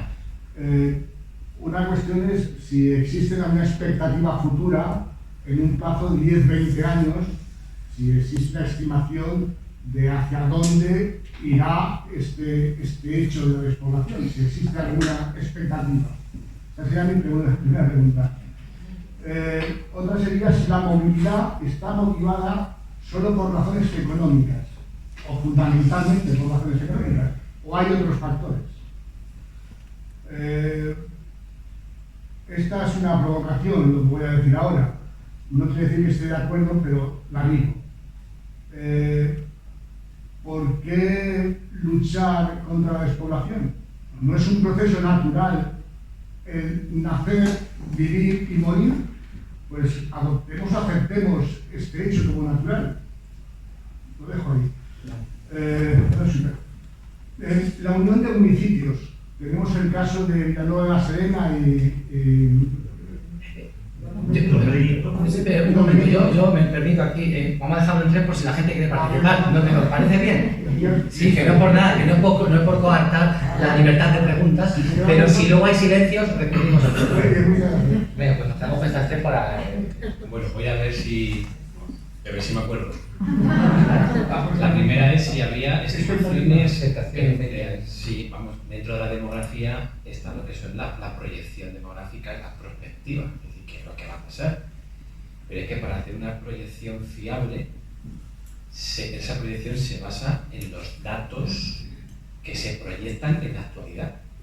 Es decir, si yo hago una proyección para un municipio teniendo en cuenta los datos que yo he contabilizado entre 2015 y 2020, la proyección va a salir muy negativa. Porque yo proyecto ese crecimiento natural y proyecto un saldo migratorio. Por lo tanto, si yo hago una proyección para el municipio de Torralba de Calatrava para el año 2040, yo voy a tener en cuenta lo que ha pasado entre 2015 y 2020, donde Torralba ha perdido en torno a 140 habitantes, si no recuerdo. Por lo tanto, va a salir muy negativa.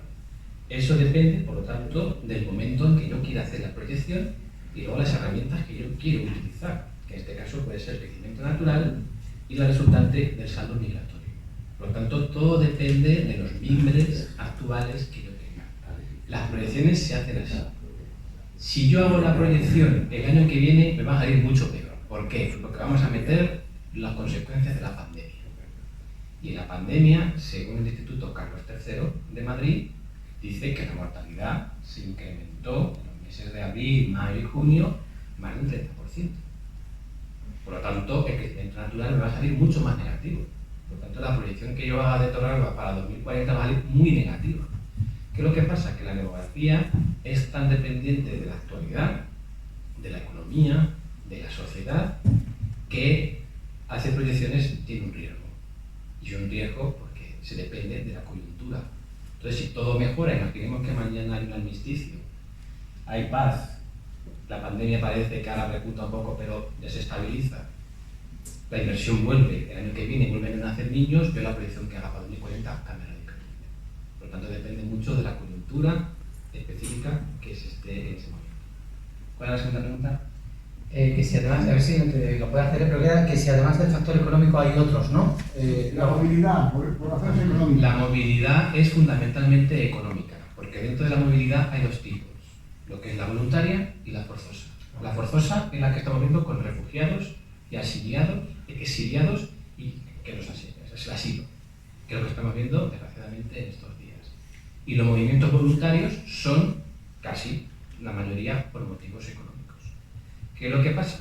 Que habría que hacer un trabajo de investigación cualitativo muy profundo para preguntar a las personas por qué se van. Entonces, ¿por qué se van? Pues sobre todo se van porque quieren tener una vida mejor. Es una cuestión económica. Pero habría que ir uno a uno. Y yo, por protección de datos, yo no puedo pedir al ayuntamiento que me diga quién se ha ido. Ni puedo decir, oye, ¿y por qué te has ido? Eso va a la libertad de cada uno. Entonces, fundamentalmente es de tipo económico. ¿Y la tercera?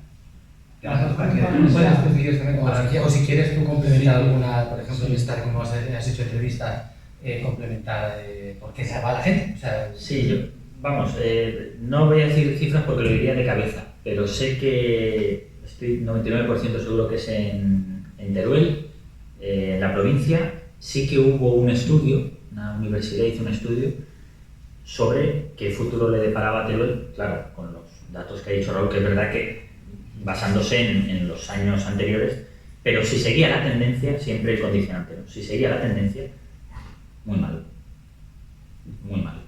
perdía una cantidad de población brutal, ya te digo, no voy a decir cifras porque no me las sé de memoria, pero muy malo.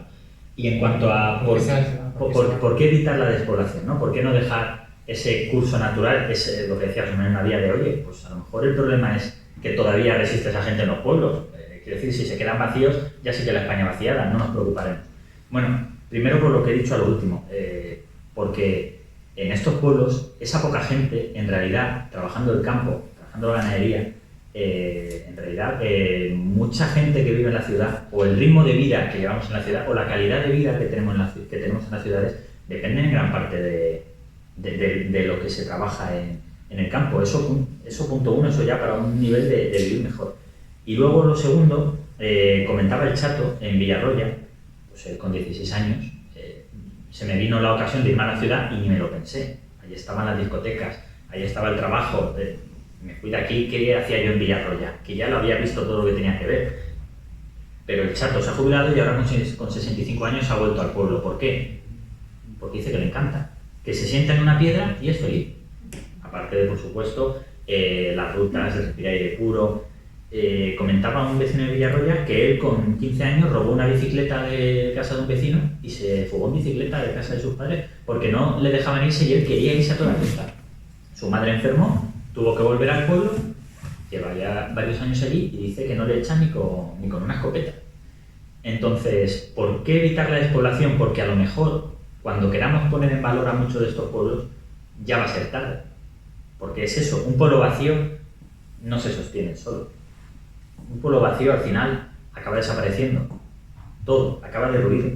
Hay muchísimos casos de pueblos vacíos en España. Puedo decir Torremocha, por decir uno. Y pueblos que tenían la paradoja de Torremocha, creo que además es que el pueblo, el último edificio que se inauguró público fue la escuela, que nunca llegó a utilizarse, ningún niño, y está destruido. Es decir, tú vas allí y parece Belchite, que Belchite obviamente es que fue destruido, pero es que en realidad si tú algo no lo mantienes, acaba derruido. Entonces yo creo que debemos evitar esa despoblación y esa desaparición de los pueblos, porque a lo mejor el día de mañana, cuando queramos volver, es tarde. Y tengamos en cuenta una cosa, la gente que aparece en este libro es gente que ha vivido en ese pueblo, o su madre y su padre eran Portalrubio o Guadalajara, un matrimonio que entrevisto. No es que mi madre era de aquí y yo quiero vivir aquí porque amo el pueblo. ¿Cuál es el problema? Que Mónica, la hija de este matrimonio, ella ya no ha nacido en Portalrubio, ella ya ha nacido en Cuenca y vive en Madrid. Claro, ya los lazos, el nexo, esa unión con los pueblos cada vez es más débil, porque es normal que alguien que ha vivido su infancia en el pueblo quiera volver cuando se jubila el pueblo, pero a lo mejor alguien que ya ha vivido en la ciudad, que no ha tenido tanta conexión con ese pueblo, a lo mejor ya no le llama tanto el pueblo.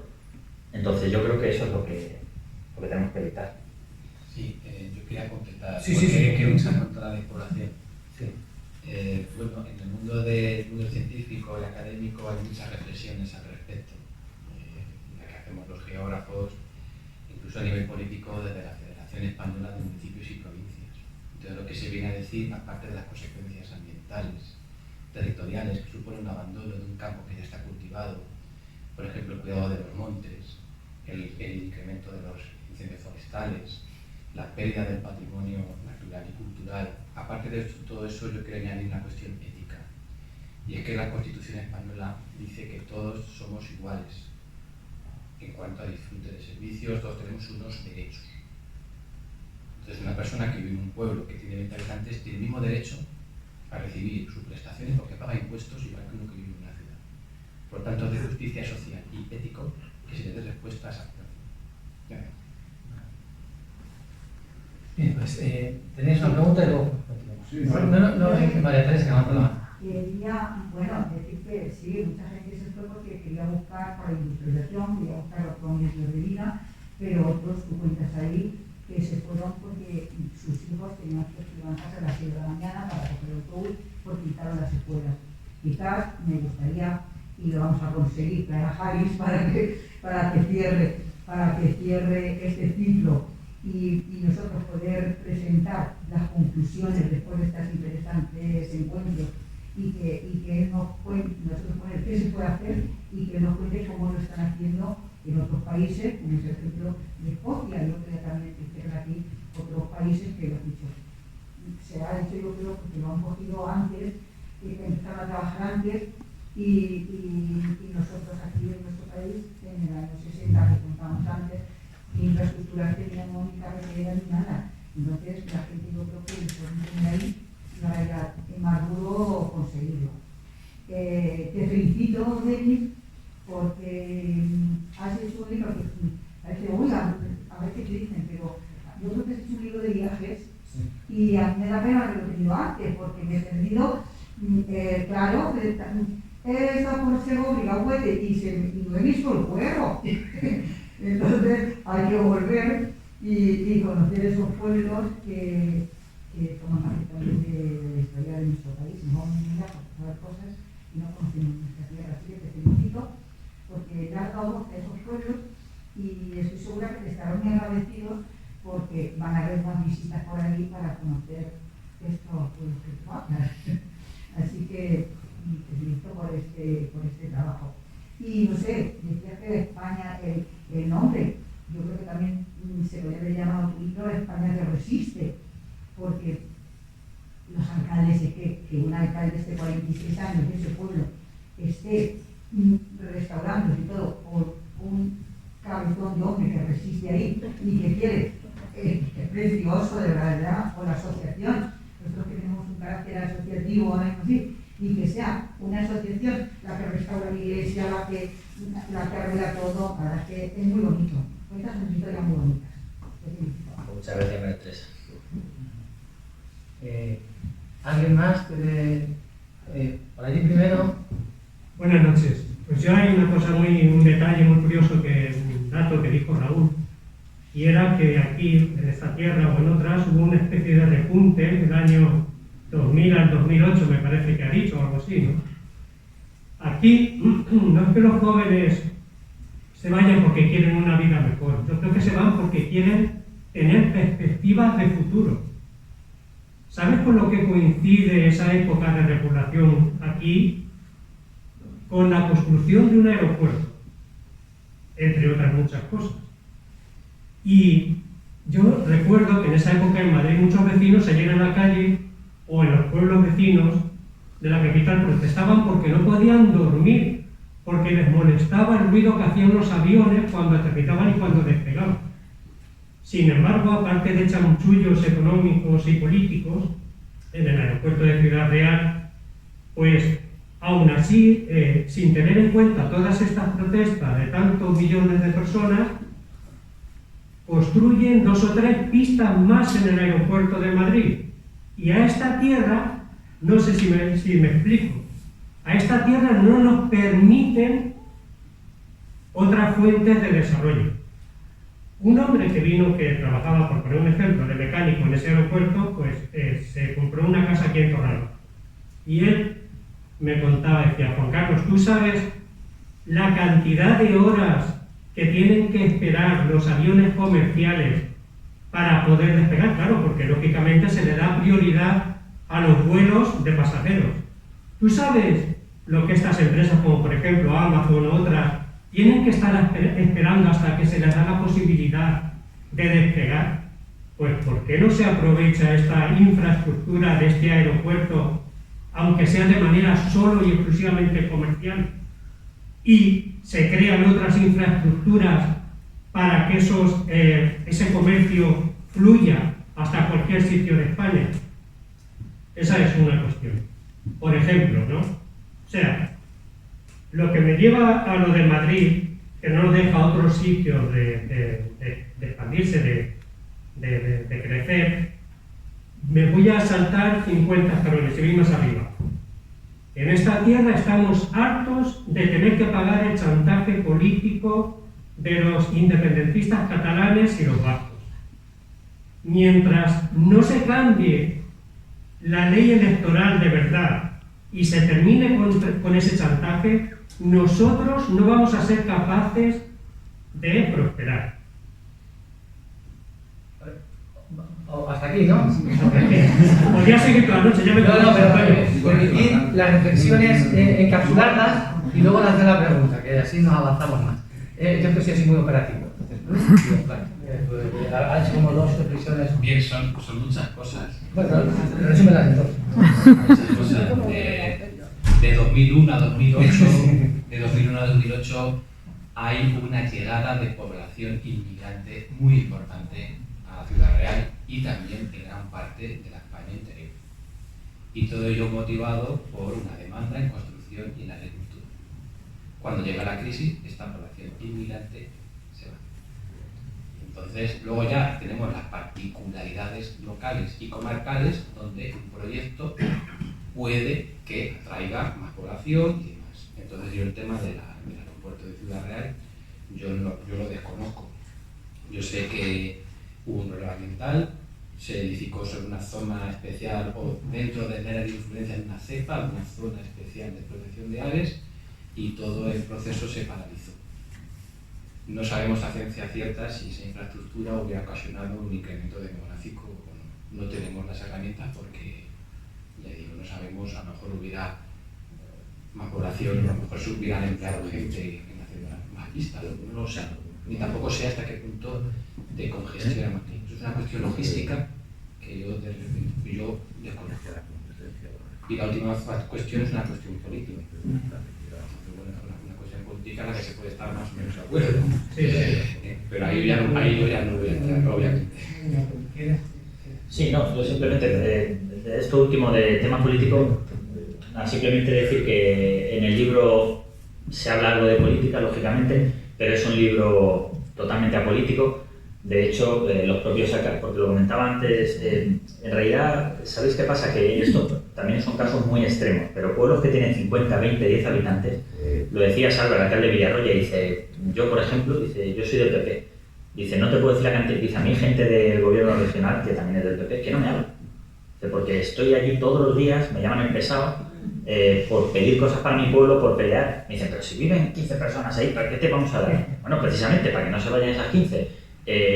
Y en entrevistas que me hicieron al hilo de las elecciones en Castilla y León, que pidió la publicación del libro con las elecciones, yo siempre he dicho que yo creo que, hablo de estos pueblos, hablo de estos territorios que aparecen en el libro, la situación es tan extrema que yo creo que ya da un poco igual. O sea, ya está por encima de colores políticos y de todo lo demás. ¿Cuál es el mejor partido político para luchar contra la España vacía? Pues el que se preocupe por hacer algo por la España vacía y el que realmente tome medidas para mejorar ese pueblo. Eso es lo que yo pienso. Bueno, aparte, por supuesto, luego cada uno puede tener la consideración política que quiera. ¿Verdad? Pues, por ahí.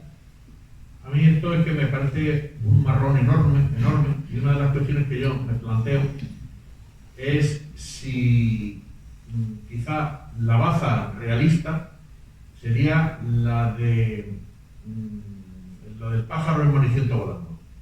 El campo de Montiel es una extensión enorme de pueblos muy pequeños a las que yo de manera realista le veo un futuro mínimo. y testimonialmente y de manera pintoresca, pues habrá una casita rural, una almazara ecológica, y estará fenomenal que eso se mantenga en esos pueblitos tan pequeños. Pero no sé hasta qué punto lo que el realismo nos tendría que animar es a potenciar la cabecera de comarca, que tampoco le está yendo tampoco tan bien. Muy bien, ¿no? Los Infantes, y que tampoco le está yendo bien porque se están diseminando los esfuerzos entre muchos pueblecitos muy pequeños que están a 5 kilómetros uno de otro. No lo sé, es un marrón. Yo lo veo un marrón. Sí, yo estoy de acuerdo. El papel que tienen las cabeceras comarcales o sedes de partidos judiciales o lo que son centros o subcentros que nosotros hemos estudiado de la geografía es primordial si nos queremos dotar de servicios para que las poblaciones que se encuentran adyacentes puedan disfrutar esos servicios. Pero para eso necesitamos contar con comarcalizaciones vinculantes, una cosa que aquí no se ha hecho. Es decir, si tú comarcalizas y tú consideras que estás en una comarca homogénea, igual que en otras comarcas, y tienes una serie de centros donde se puede enriquecer de servicios a la población, de poblaciones que se encuentran circundantes, es una buena forma de articular el territorio para que esa población, porque no todo el mundo puede tener de todo, pero sí la cabecera comarcal puede tener muchos servicios que pueden dotar a esas personas de satisfacción educativas, sanitarias, demás. Totalmente de acuerdo. ¿Alguien más? Yo soy del campo de Montiel y no soy de Infantes, entonces me ha tocado un poco la... El otro día en las noticias hablaban de la cúpula del fin del mundo, el sitio este que hay en Noruega donde se llevan las semillas, ¿no? Se pueden preservar muchas semillas de todo el mundo, pero si se pierde el saber popular para cultivar esas semillas, estamos perdidos, ¿no? Es un poco igual. Es decir, tú decías, ¿qué importancia tiene mantener los pueblos? Pues tiene la importancia de mantener ese patrimonio cultural y natural, ¿no? Yo creo que igual el realismo nos invita a decir, pues hasta aquí hemos llegado y que aguanten 2 abuelos en un pueblo, pues ya está, cuando se mueran se han muerto, ¿no? Pero yo creo que es necesario hacer un esfuerzo y una inversión, porque al final es lo que hace falta, ¿no? Porque hay algo más que la semilla, ¿no? O sea, no es solo, es todo lo que se pierde cuando se pierde un pueblo, cuando se abandona su suerte, ¿no? Yo creo que se pierde la humanidad, ¿no? Sí, estoy totalmente de acuerdo con lo que dices, que es un poco lo que se dice en el libro y se defiende por parte de los vecinos. Yo siempre digo en entrevistas, yo creo que la despoblación, sinceramente, es una patata caliente para los políticos. ¿Por qué? Por lo que comentaba David, el alcalde de San Miguel Quemado, porque durante muchos años no se ha hecho nada, o se ha hecho poco, o lo poco que se ha hecho no ha sido lo correcto, a la vista está. Y claro, ahora nos encontramos lo que decimos, con que la España vacía salta a la palestra política, de repente interesa a mucha gente, incluso para formar o no formar gobierno, con mayor o menor medida de número de votos, y claro, entonces es un tema que interesa, y es eso, es que encima está mal visto que no interese o decir que no existe, porque existe. Entonces, claro, de repente los partidos políticos tienen que reaccionar, y tienen que hacer lo que no se ha hecho, como comentamos en las Sierras Altas de Escocia, o en otros puntos, en los últimos 70 años. Hay que hacerlo deprisa, corriendo, y a veces dan ganas de pensar por lo que tú decías, decir, oye, a lo mejor vamos a ser inteligentes, o vamos a ser pragmáticos más bien, y poner recursos en los territorios que todavía se puedan salvar y abandonemos pues, estos pueblos de 20, 50, incluso 100 habitantes a su suerte. O veremos a ver cómo se puede hacer. Pues ya os digo, yo experto en el tema no soy, pero yo sobre todo hablando con la gente, yo creo que sí que se puede salvar todavía muchísimos de estos algunos no, algunos se perderán, pero yo creo que muchísimos de estos territorios sí se pueden salvar con medidas que se están tomando muy recientemente, pero claro, no nos engañemos, o sea, la inversión tiene que ser brutal porque no se ha puesto demasiado dinero en muchos años, y las medidas tienen que ser acertadas porque para muchos de estos pueblos ya no queda tiempo, y si las medidas no son las correctas, pues bueno, pues, desaparecerán. Pero, por supuesto, ¿qué supondría que se perdieran esto? ¿Qué supondría que todos viviéramos en ciudades? Lo comentábamos antes de venir aquí. Pues supondría que estaría toda la población concentrada y aparte, por supuesto, lo que tendría de que nos tendrían a todos más controlados y que al final la vida sería más monótona y se perdería muchísima riqueza, historia, patrimonio. Pues a lo mejor es que, pues eso, el ocio sería ir todos los fines de semana a un centro comercial, porque es lo que en las ciudades está. Y a lo mejor para desplazarnos, asumir que tenemos que estar 1 hora en un atasco cuando andando casi lo hacemos en el mismo tiempo. Y tenemos que asumir que a lo mejor dentro de 10 años tenemos que llevar una mascarilla, pero no por la pandemia y no por la calima de estos días atrás, sino porque habrá una contaminación brutal que nos obligará a llevarla. Bueno, pues para luchar contra todo esto, preservar estos territorios yo creo que es fundamental, aparte de lo que tú comentabas. Quiero apuntarte es que oí una vez a Delibes, al hijo, a hablar que ponía la metáfora de la lavadora que se le tira un tornillo. Porque yo realmente es verdad que la pregunta que se ha hecho de qué pasa si los dejamos que se vayan, pues si pasar no pasa nada. De hecho, los títulos es toda la España es posible, hasta la catástrofe es posible. O sea, claro, si no pasa de verdad, la vida ha cambiado. Pero él ponía como ejemplo cuando a una lavadora se le cae un tornillito y dice, así no pasa nada. Pero es que ese tornillito provoca una vibración que se le cae otro tornillito. Así no pasa nada. Al final se van cayendo tornillitos, saberes, formas de mirar al mundo, miradas, gente que no está de acuerdo, diversidad, y al final la lavadora se cacharra. Y ya no tienes una lavadora, tienes un trasto de lavadora. Entonces, es más, y esto sí que es una... Vamos, yo no tengo ni idea de esto, yo me voy a permitir mis 5 segundos. Hablábamos y yo digo, bueno, pues que incluso desde un punto de vista empresarial hay una máxima y es no pongas a todos los huevos en la misma cesta. Pues hombre, poner a todos los habitantes en 3 puntos, que España es que... Creo que Sergio de Molino lo dice, es como un donut, o sea, el centro y un poquito los bordes. Pues mira, pues a lo mejor conviene más, incluso estratégicamente, porque quién sabe lo que pueda pasar, tener a la población dividida por cualquier cosa, ya vemos lo que... O sea, no quiero ni nombrarlo, pero hasta para matarnos a todos es más fácil si estamos juntos. O para incluso dominarnos. Y para tener en cuenta vamos, que se ha hablado aquí ya. Es decir, creo que las razones por las que no debemos dejar abandonado el campo es quizá porque sea nuestra casa. Porque quizá el campo es el que nos cuida. Yo creo que la clave, y esto yo sé que no es realista, la clave es el amor al campo. Creo que esa es la clave. La clave es que si la gente considera que vivir en un pueblo es triunfar, todo caminará bien. Incluso, porque el problema para mí es el modelo. El modelo es que triunfar no es el campo. Si es que ese es el problema. Es una cosa para mí muy cultural. Bueno, y yo ya no hablo más. La crisis que nos rodea, que habéis contado, que abarca pues, muchos aspectos de la vida social, económica, política, es probablemente el tenor de los tiempos.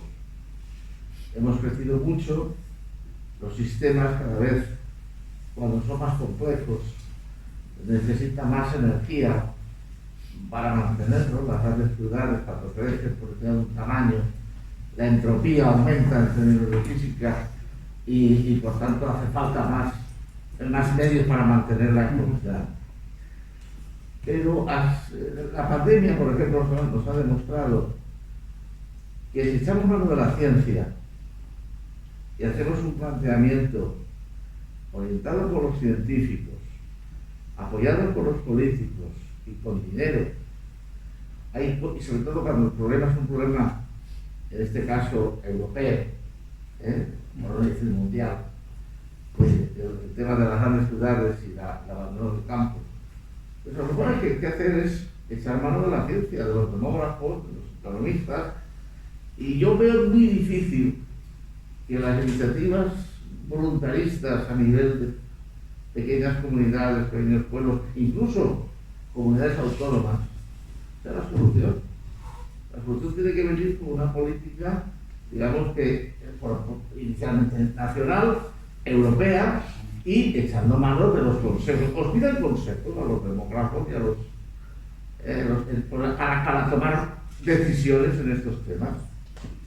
Me gustaría que respondiera que sí, pero yo creo que lo más que podéis hacer son informes y los informes luego quedan donde quedan. Yo creo que en este sentido es una crisis tan importante esta como la climática, como la de producción de alimentos, como la del agua, pues habrá que abordarla con los métodos modernos, científicamente demostrados. Y si eso que dices de países de Escocia, pues, que funcionó bien, pues habrá que copiar, que se nos quite la... Pero yo creo que cada uno por su cuenta, cada comunidad, cada pueblo, cada comarca. A mí me ha gustado mucho el mérito de la comarcalización, yo no entiendo mucho de esto, pero seguro que las necesidades de una comarca son muy semejantes. Las diputaciones modernas deberían ser algo así. Las diputaciones atienden muchas cosas y al final no entienden. No sé, yo creo que echemos la mano de la ciencia. No estoy muy de acuerdo con su reflexión, por supuesto. Nosotros publicamos muchísimas cosas. Ya lo sé. Otra cosa que luego a nivel político-administrativo se le preste la atención que se le tiene que prestar. Y hasta qué punto es vinculante lo que uno propone. El tema es acuciante. Claro. En la pandemia, como la gente se muere, pues hay que... Pero aquí la gente, aquí se mueren más cosas, se muere la gente, se muere la cultura, se mueren los medios económicos, se muere el campo, las zonas rurales. Yo creo que alguien tendrá que sacudir el árbol. Claro, y no esperar que venga un Putin para ponernos a todos contra la pared. Es una crisis sistémica y esa crisis sistémica necesita de diagnósticos valientes y también decisiones valientes. Y el mundo científico está en ello. Y el mundo académico. Otra cosa que luego se le haga el caso que se debe de prestar a estos colectivos o a estos investigadores. Incluso vemos cómo también los dineros en investigación poco a poco se van recortando cada vez más, año a año. Entonces, cuando la pandemia ha demostrado que invertir en ciencia es invertir en futuro, es invertir en bienestar, y si no hubiera habido vacunas, pues no tendríamos ni siquiera libertad de decir, mira, pues bueno, porque hay gente que sí se la ha puesto para que los demás vivan bien. Entonces yo pienso que hay que apostar por la ciencia, que bueno, yo es que eso forma parte del mundo científico, no está bien que lo diga, pero socialmente es lo que tenemos que tener. Bueno, yo no estoy en contra de la actitud, digamos, voluntarista, hay que seguir machacando, a Dios rogando, pero más dando. Yo creo que esa actitud es la que nos tiene aquí, la voluntad. O sea, creo que si no fuera por eso. ¿Alguien más levanta la mano? Sí, una pregunta muy concreta. Sí, pues vamos a ir cerrando porque yo quiero que acabe, porque se ha quedado ahí, que también, o sea, que no le queremos faltar. Hay libertad para todo el mundo, pero con el tiempo. Muy concreto. Si un problema es la falta de nacimientos, una solución sería la inmigración, es decir, facilitar. ¿Sería? De hecho, el aumento del crecimiento natural entre 2001 y 2008 en la provincia y en gran parte de la provincia interior fue debido a la inmigración, que tiene un patrón de fecundidad más dinámico que el nuestro. Vale, pues entonces, ¿qué hay que hacer actualmente? Bueno, pues se puede optar por muchas cosas. La que usted propone que pueda venir facilitar que la población inmigrante. Lo que pasa es que la población inmigrante de la segunda generación se acultura. Es decir, son los padres los que tienen ese comportamiento. La segunda generación, los hijos de los inmigrantes ya tienen el mismo comportamiento que nosotros. Y ya no tienen. ¿Por qué? Por cuestiones económicas, sociales y demás. Entonces, digamos que ese fue, en un primer momento, la primera generación, lo que alimenta el crecimiento natural. Pero lo que hay que hacer es tener más niños también nosotros.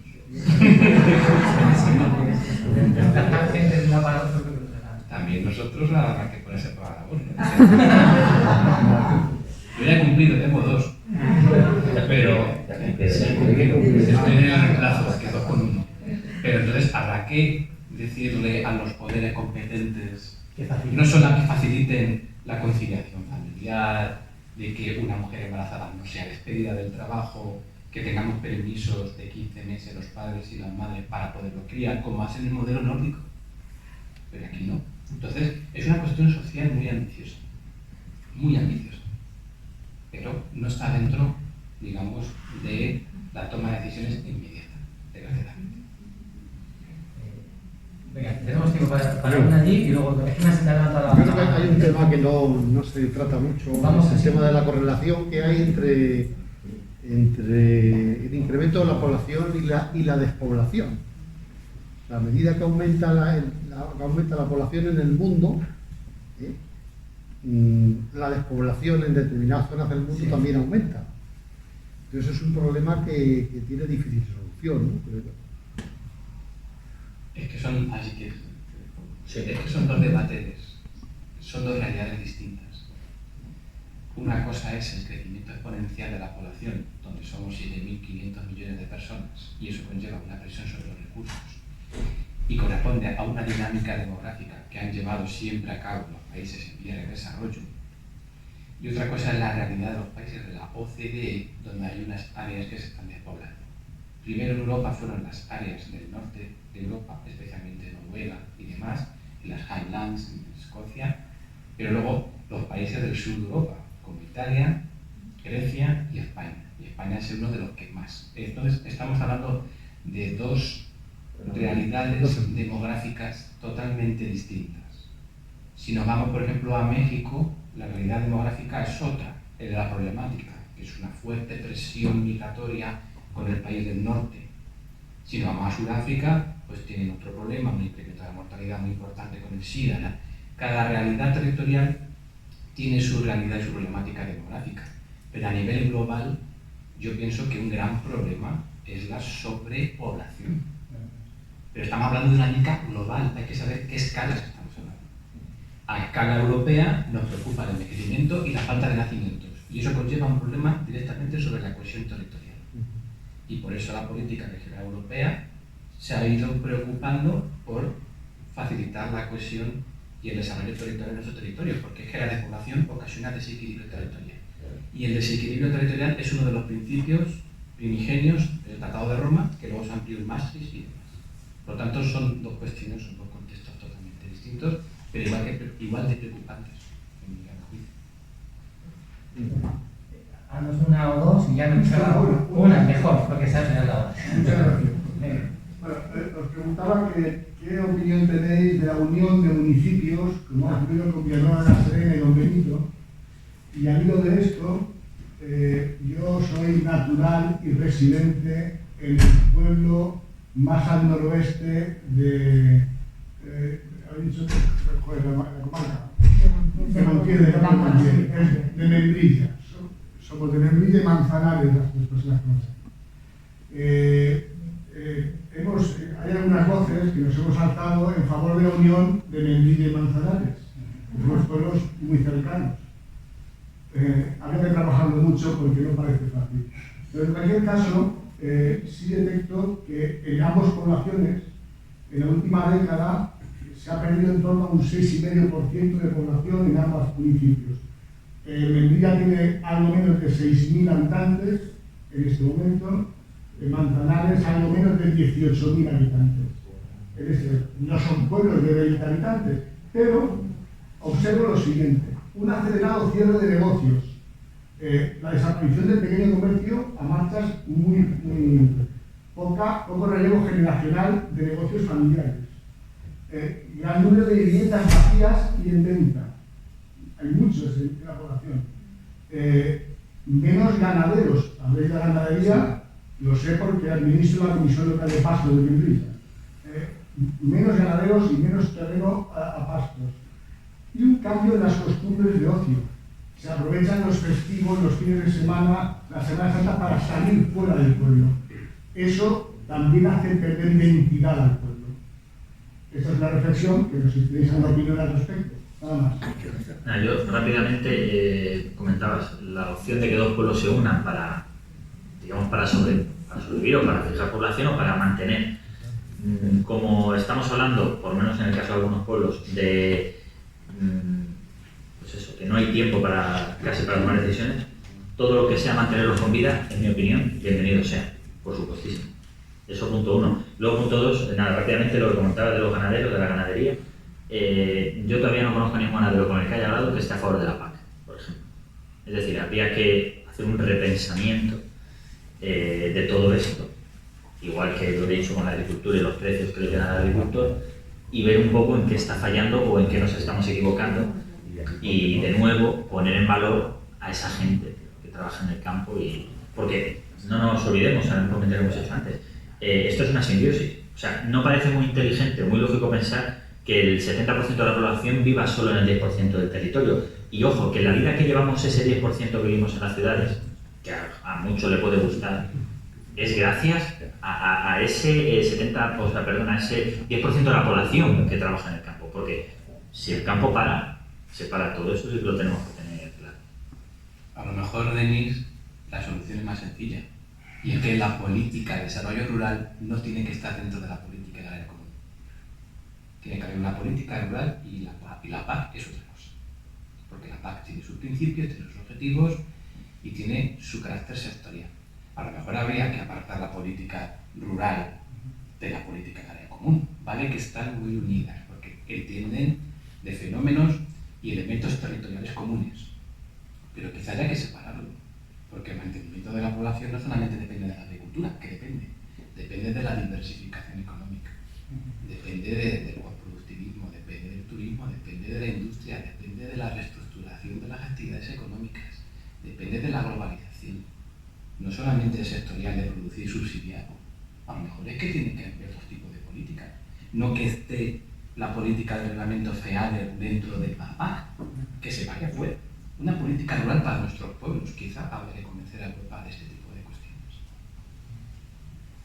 Bueno, pues, con esto ya cerramos. Yo os quiero dar las gracias a todas y todos por venir, a vosotros también. También informaros que el día 31 de marzo tenemos el siguiente encuentro. Nada más. Sí que quiero agradecer, como siempre hacemos, a todas las personas que hacen posible estos encuentros, a Julián en el sonido, hoy a Luis para que se va a grabar y luego lo podéis ver en el canal de YouTube de los Amigos del Patio, a Sergio que no ha podido pero nos ha dejado la cámara, a Esteban que también nos ha dejado la cámara. Esto es como los Goya, que son muy pesados agradeciendo, pero es que es importante agradecer porque solo así se construyen las cosas. A Ana, Cristina de los Amigos del Patio, a María Teresa, otra vez a la alcaldesa por estar aquí en representación del ayuntamiento. Y sobre todo, insisto otra vez, en dar a David por el cartel, insisto en dar las gracias por acudir, por prestarnos, yo creo que una de las cosas más valiosas que tenemos, que creo que de hecho es lo único que tenemos. Yo digo que solo tenemos dos cosas, que lo demás es todo con el prestado, que es el tiempo y el cuerpo.